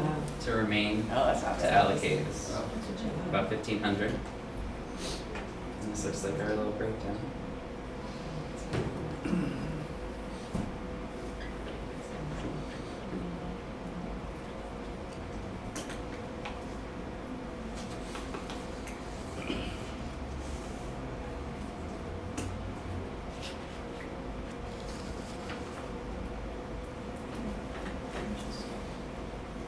So I think, is this where we usually kind of just say, does anybody want to discuss anything in particular, right? Like Right, move yeah. some money around or Right. something? Yeah, so like our minimum grant's 5,000, if it's not at least that, I would have to, couldn't proceed, but, some of the other things too is if you have just a real low average compared to the amount they ask for, it might not make sense to try to proceed with that one because they wouldn't be able to achieve what their, project entailed. Right. So that offers you the opportunity to increase others, by removing those really low ones. So are the averages in green, is that what we heard? That's correct. Yeah. Okay. I would say remove the action cell thing. Is that what it says, action to SEL? Yeah. What we've done in the past, and I've been with Sue Oh. doing this for a long time, is either start at the bottom or start at the top. If you have something that you know is gonna be funded, then you can say, okay, we're Yeah, gonna let fund leave this. those alone. Or you, as Sue did, if we got something that is like, looking like it's off the board because only a couple commissioners. Right. put it up there, And it's then under 5. maybe Yeah, take it I off. kind of feel like 5, we can't. Well, I mean, you got like, we six, don't want to. six or, Something like that. Yeah, that's our minimum. 6 or Okay. 7 commissioners giving it 0, then I'd say, Yeah. yeah, that's probably not gonna get funded. So we just go, you just want to jump in wherever you want, or you go start at Coleman's, then go to Habitat? That's up Let's to start with the, the that's up easy. to the chair. Yeah. Let's start with the Are there easy any one. other ones that we need to pull off? Action SEL is a good one for you to start as a new chair. See that one? I- These 3 that I see. Yeah. But very- Oh, I see, they're asked. percentage wise, yeah. All right, so we'll remove actions SEL. Okay. gives us $2,500 out of it. And I think, you know, with the Richardson Farm, you know, their ask is really big, and, you know, what we want to give them is not really big. And they had another project in the works And another already. project, but I believe they can, what were you talking about? There's money available somewhere else, Nick? Such a thing as an SBA 504 loan, which can be used for construction. Right. I don't know about demolition and moving it, Yeah. I've never encountered that. But I think anything they get would be appreciative of them. And this is not a loan either, so this is, you know, that's the part about being a grant. I let people think of things back, that's. Yeah, right. And they have a line of credit open, so it kind of I sounds like looked that up. they're It's- still going I've to. never heard of that company, that's. Oh, was it Compier? Compier, I know, It's used to be Farm Credit, Oh, so it's an ag company. so it's a ag, It looks yeah. like they primarily do land loans. It's farm oriented, Yeah. yes, yeah. I think Home and Sparrow, everybody gave a pretty substantial amount to that, and they're looking to, what they're doing, I'm not sure, it can be split up. I would, Well, they had salaries on their thing. yeah, I would encourage that we move that to the full amount if they ask. I agree. I agree with that. I agree. We're getting some consensus. General consensus? We're getting some consensus. All right, yeah. Fully fund them. This is 9 9, 8 million. So now we're over 17,000, but it's because we fully funded. Consumer credit counseling's about the same, right? I mean, it's. Oh, yeah, that's the one I was looking for. It's yeah. super close to 15. Yeah. We went not round that up to 15,000. Do we want to keep them at that or round it up? I'd round it up. All right. Yeah, I would say So round put it them up. at 15. Yeah. The other one I think that everybody participated in was the Habitat for Humanity. And they can't buy the lot for 13.9, they gotta have the 17. Going once? Yeah. Yeah. I'm good, yeah.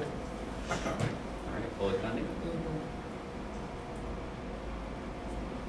So where are we short now? Now we are over 20,000. Let's go to Pioneer Center, P East. And then, well, both of them. So the, As I said, P Central is priority at 120. Right, yeah, so that's kind of, they could at least complete one of the projects. Yeah, I agree with that too. Yeah. And obviously, 1, 2, 3, 4, 5 commissioners looked at it the same way, giving almost the full amount and nothing to the other project. Going with the idea that they wanted to prioritize that other project. Right. do we want to go with the full amount or just move the 15, 125 up? I'd say move the 15. That'd be a good start. Yeah. Yeah, You want me to zero this out then? and then add it to the 1925. For the Andy, full Andy, 124. Instead of the It'll bring him definitely. So it'd be 107, 675? Yeah, 107, 675.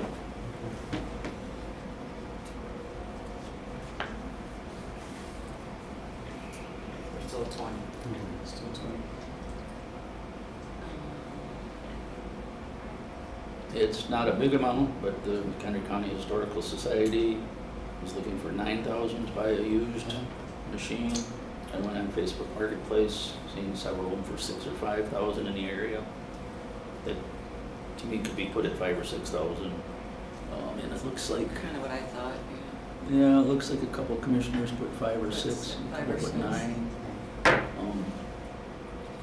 might not be as nice a used one as they want to buy, but it's certainly It's adequate for something. what the project was that they wanted to do. Yeah. So Better than a flag fire. Right. So I guess I would I like suggest, the sense of humor. put that at, Put it at 6. put it at 6, yeah, that's, Yeah. that should give them.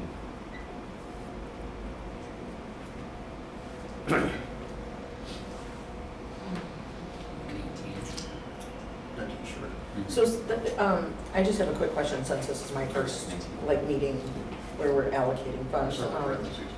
Do you guys, like, how do you prioritize? Like, is it It's your personal, your I'd say it's your personal preference. Okay. That's how I look at it. Okay. And so, and I've done this for quite a while, so I'm gonna jump in. Yeah. And Lou, actually, I look at, how many people it's gonna help. Yeah. Oftentimes, to see how many people are gonna be affected, especially when you have some of these that are jealous, so many households, especially credit union counseling. They're talking about so many households that they helped, so that's always important. Is there other funding available to do what they want to do, that type of thing? So is this the only place, or is there? Yeah. And then when I look at McHenry Township, and I know they do a great job, they've already raised $95,000. They've got a lot of deep pockets in McHenry. I would lower that to 35 at least. It's at 41 right now. I would lower it to 35, because I still think they can get that money. Gotcha. You know what I mean? Like, they can come up with, I think They can fund I mean, it. they started this November, and they've got a third of the money ready. right. You know? 2/3, I think they said 95. They only need a third, so I think we can lower that a little, and I think they're still gonna be able to What's your number, Sue? make that leap. It's at 41 right now, 41.8. Yeah, what For 50, are you suggesting? 35? 35. I'm okay with that. Yeah, I'm okay. I agree with your argument. I believe they can attract other deep pockets in McHenry. 12,000. I was going to suggest So- Marengo, they had 2 buildings at 15 each, and it's at 17 right now. Maybe we just bring that down to 15 and do 1 building. I think we should triple it. What did you say? I need some Marengo back. I have a question about the Marengo. We all know where it lives. Is there like a caveat that if they receive the funds, that the business owner has to own the building? So we're not improving somebody else's properties? Yeah, so one of the reasons it's under that it's under 25,000 is for that reason, is that that's the threshold where it has to maintain the national objective for 5 years. Okay. So it would not have to maintain that, but that's commonly one of the reasons you'll see these under that amount. Oh, okay. So 25, if they were asking for 25 each, then it would be better for them to own the building. Yeah. Okay. Or, yeah. But what, maybe I'm confused, but what I'm asking is if the businesses that apply, like if we're replacing, if they're with the grant funds replacing windows or something, those businesses own the space that they're in? So like the landlord's not benefiting, like what if the landlord is a big, conglomerate that owns a bunch of, and they have a lot of money, and then they're using grant funds to improve their properties? Yeah, one of those things, and this is a pretty popular program in the city of Chicago. One of the things that we're able to do is place a lien. I think we did discuss this when we had presentations a couple years ago when we originally funded this. They've only had owners, so if it is a landlord situation, okay. they're gonna need to get that buy-in. We could easily place a lien and make it a 5-year period. That's Gotcha, what we do. okay. So I would take that as the direction to go with it. Yeah, it's the owner, it should be owner occupied for starters. Yeah, and I believe he said most of the He ones said he's all done. of them the last So time. far, yeah. They seem to Yeah. Yeah, and I think it's a great idea, but I also think that, if I owned a building, I would love for Oh, somebody yeah. else to improve mine, which I do. Yeah. Wanna. Local ownership is nice too. Totally, Right. totally. Yes, yeah, I agree. Yeah. We okay with 15 then? Is that what we're? Marty and I are saying move it to 20 so they can do 2 $10,000 ones. That's good. Is that what we're saying? I know you're from Marengo. I like that idea. Makes sense. I don't know if 10 would get them there, that's my. Well, that's what he said, that's what I said, 5 years ago, 10 would do it. With the Now, with construction everything costs gone and up stuff, in too, price you know. and all that other, I think it'd be tough to do 10. I'd say give him more, I'd go half. That would be Just my do the thought. 1 to 15. Do 1 to 15. Yeah. That's just my input. I think that's the common sense thing to do, unfortunately, because the 10 is, I don't know how far that would get you these days. Did they say they'd come back anyway for the CDBG call for the next round? Yeah, probably. Yeah. They will. Oh, yeah. So, they- yeah. Yeah. If they had one, Just be able to get one done and then they get after. if they have one good applicant now, and then maybe there'll be Right, somebody else that'll. right, yeah, that's true. Yeah, I'm okay with that, yeah. So 15? Okay,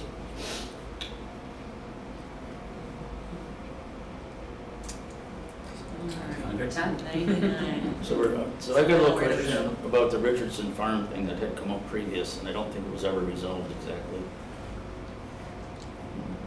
We still got 42,000 sitting there, right? Mhm. 1, 2, 3, 4 commissioners said nothing, the other ones greatly reduced. Hans, if I may, the $85,000, there was something in there you're recommending, and I didn't quite understand that. Oh, so the project resembles a combination of two different types of activity. It's historic preservation and it's economic development. So the economic development component requires one job be created for each $85,000 of funding with CV. Normally with regular CDBG, that's $35,000. So what would make sense of that particular allocation is the actual preservation of the barn itself. That initial project to move and reassemble would be historic preservation. You're shoring the building up and you're taking it out of a blighted condition. It doesn't need to meet the jobs objective for that. That's the second category, elimination of slum and blight. So it would not require the job.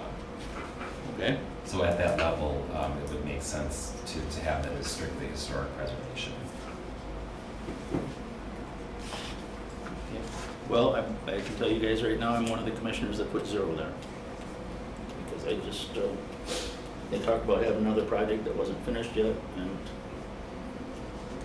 there was just the scale and scope of that project. For the money we have to work with us in this round, it didn't seem reasonable to me at this time. It's a great project, it'd be Are nice. they eligible for, did I see this already? It would be I eligible might have. for regular, I don't know that they put an application because those were due on January 4th. So they, Our March. for the March hearing, so they would have to come in the next, the 24th. Oh, like in a year. Well, you know what else, though, look, there is a USDA loan program. that There, yes. promotes things like that too. So There's a rural development USDA program. Yeah. That's, They have and that is good for buildings. Yeah. Mm-hmm. So they have a lot of other options. Well, like I said, this is like a grant versus a loan. I mean, you gotta. Well, the look at that. USDA is Is that a grant also? Oh, there you go. But they are an income Yeah. driven business. Yeah, You know, and bring a lot to our county. And yeah, I mean, They do, economically, yeah. great for the county. But the scale But and the again, scope we of have- that project, we're not touching it with 40 grand. And we're already over. So what, So you like, have to cut somewhere that else. $40,000 could probably be spent right now more effectively, spread out with other people, other agencies. Other agencies.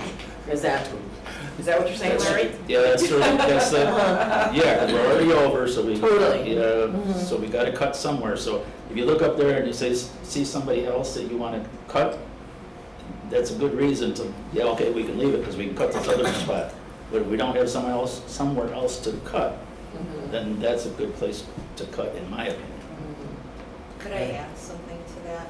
We discussed with Richardson's Farm, because Jack Pease owns that property, they have to remove that barn. The timing with the environmental review, they're going to have to dismantle and move it off the site before we could get environmental clearance done. So any of the costs there, we would not be able to pay for the demo part to move it onto their site.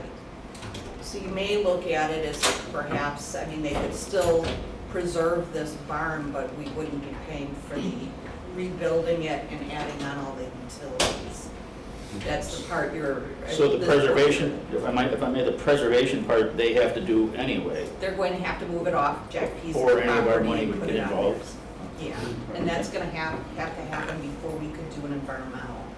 So, I guess if it makes it feel any better, I think the barn will still be preserved, it just won't, they won't have the funds to build it back up and start the venue yet. Right. I mean, and I believe they're probably on a timeline, because he says Sure. he wants to build homes or something, right? It's much like, That's what he does. Right. It's much like Habitat Yes. with that timing where Yeah. he's gotta purchase the land. They've gotta remove this barn. Well, I believe the estate of the gentleman that had the barn too, they're giving some money towards moving it too, right? I think that's what he wrote in his. Yeah, I It did looked see like that. they're Yeah, that was Like just 5 a grand, discussion, so. yeah. They were hoping to get $5 grand from him, and actually asked Jake. And also, Oh, yeah, I see you know, five. and also to the donate 5. Kantner estate was maybe gonna, the farm that they're removing it from, that estate may also contribute. So it's general consensus for this one. I think out of the projects still left up there, I agree with Larry, that's probably the least needed right now in the next couple of months, and the other ones have a Housing, yeah. more need. Yeah. So, I mean, we have to cut somewhere, that would be the place to cut. We can always We go have- back to, if we have leftover or something like that, we can put it back into, if we decide to zero it out. Ready? Mr. Computer Guy. Now we have 31, 32. As I remember from the last meetings when I was sitting in Tracy's chair, I can't remember the young man's name that ran that computer as well as you, but he was able to put different colors on the ones that we had locked in and finished with. Oh. That's a good idea. What was his name? Zach. Zach, gosh, yeah, he was good. He That's was, right. Yeah, he works for the state of Minnesota I'm gonna CPG program. Oh, is it, does he? Yep, so he stayed with it. Very good. Yellow. There we go. Yeah, I like that. Marengo, we're locked in on. Well, not necessarily. Surrey Township.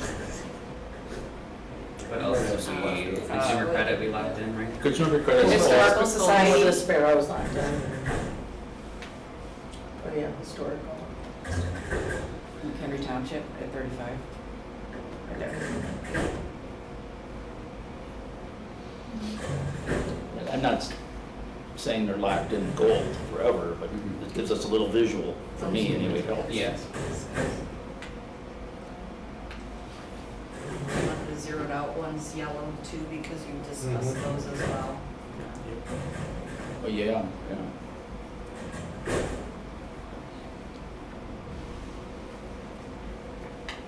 Where are we at, over or under? We have 32. We're over 30, or we can still spend 32. We right? can spend 32, Yeah. so 32,000.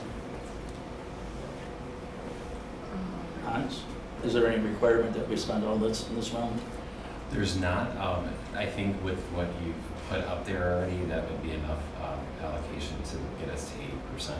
So I wouldn't be as concerned about that. And you've got any kind of service project is gonna spend their money fast. So Almost. Home the Sparrow and Fort Porter, those are all gonna move through money really fast. Do you think any of the projects won't, like the Coleman project, will he be able to move forward with just that amount of money, or? I think from his budget that we had, yeah, he would just have to cut back the contract work that he had supported on there. Oh, So okay. it would be probably just more fundraising on their end to. Gotcha, okay. We're officially getting kicked out. Yeah. Yeah. Okay. Tracy, am I Oh, on? it's 12 They're minutes. giving us 5 minutes. We have 5 minutes. The- Larry, what's your I suggestion? look up there and I see 4 commissioners almost fully granting the Pioneers Center project, the one that was prioritized. The 124? Yeah, I would suggest moving that to the 124,850. Like, more than half the commissioners are right up in that ballpark anyway. Sure. Yep. And then just save whatever's left. If there's 14 14. bucks. Yeah, 14. How about work court? Yeah, I would Yeah, you to work I- for at least 10 more. How much do we have left? 14. 14, so. Or do you just give it all to Want them? to give it to them? Yeah. Yeah, they are so passionate. Yeah. They, yeah. They did a good I presentation, I agree. Yeah, I agree. What bothers me is it's all wages, or 80% wages, but. Yeah. Well, a lot of these are just wages. Yeah, Several you're of these right, are yep. strictly wages. Or if we give them the remainder, that would be Never zero. Exact, yeah, there it is. that would be it. I think that's perfect. Okay. So how do we proceed then? I make a motion Okay. that we fund these different agencies according to the discussions we had in the green and yellow. Okay. Is that okay? No, well, just because I know Tracy's situation. Okay. I'm second, we need to amend it. No, we can't have Richardson's Farms involved for Tracy needs to abstain for that. Oh, she does. So maybe if But you they're not could, getting any money, so you think I need to still? it's up to you. I would personally, just for appearances, I think it'd be in your best interest to abstain from that one. Okay, yep. So if you would amend your motion Oh. to take Richardson's Farms off that group, Oh, okay. and I would second that. Oh, I amend my motion that we approve all the agencies except for Richardson Farm. And I would second that, as was written on the board as Sue had made the motion to. And then we'd go ahead and vote on And then we that. can vote on Richardson separately and then Right. we can leave. So we'll do a roll call? Yeah. Von Bergen, Yes. Adamson, Yes. Draftscorn, Yes. Hausman, Yes. Lamorte, Yes. Moore, Yes. Levine, Yes. Smith. Yes. Okay, that's majority. And we can't just leave Richardson, so I'd make the motion that we would fund the Richardson Farm in the same, at zero, as it's written on the board. I second. So just All right, just so delete so her or we'll not? just do a roll call. Then you just- And you're gonna I'll abstain? Okay. Gotcha. So we'll say Von Bergen. Abstain, yep. Adamson, Yes. Yes. Draftscorn, Yes. Hausman, Yes. Lamorte, Yes. Levin, Yes. Moore, Yes. Smith. Yes.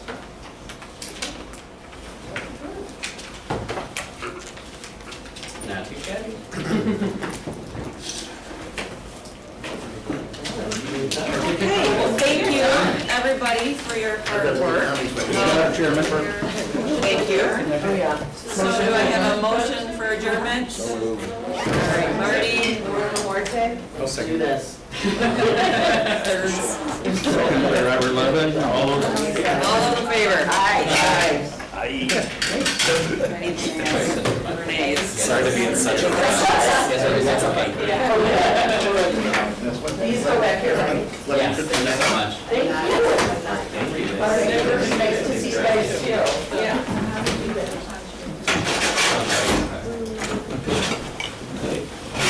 We'll take a couple. Yeah, good to see you. We'll see you in a couple weeks, right? Yeah.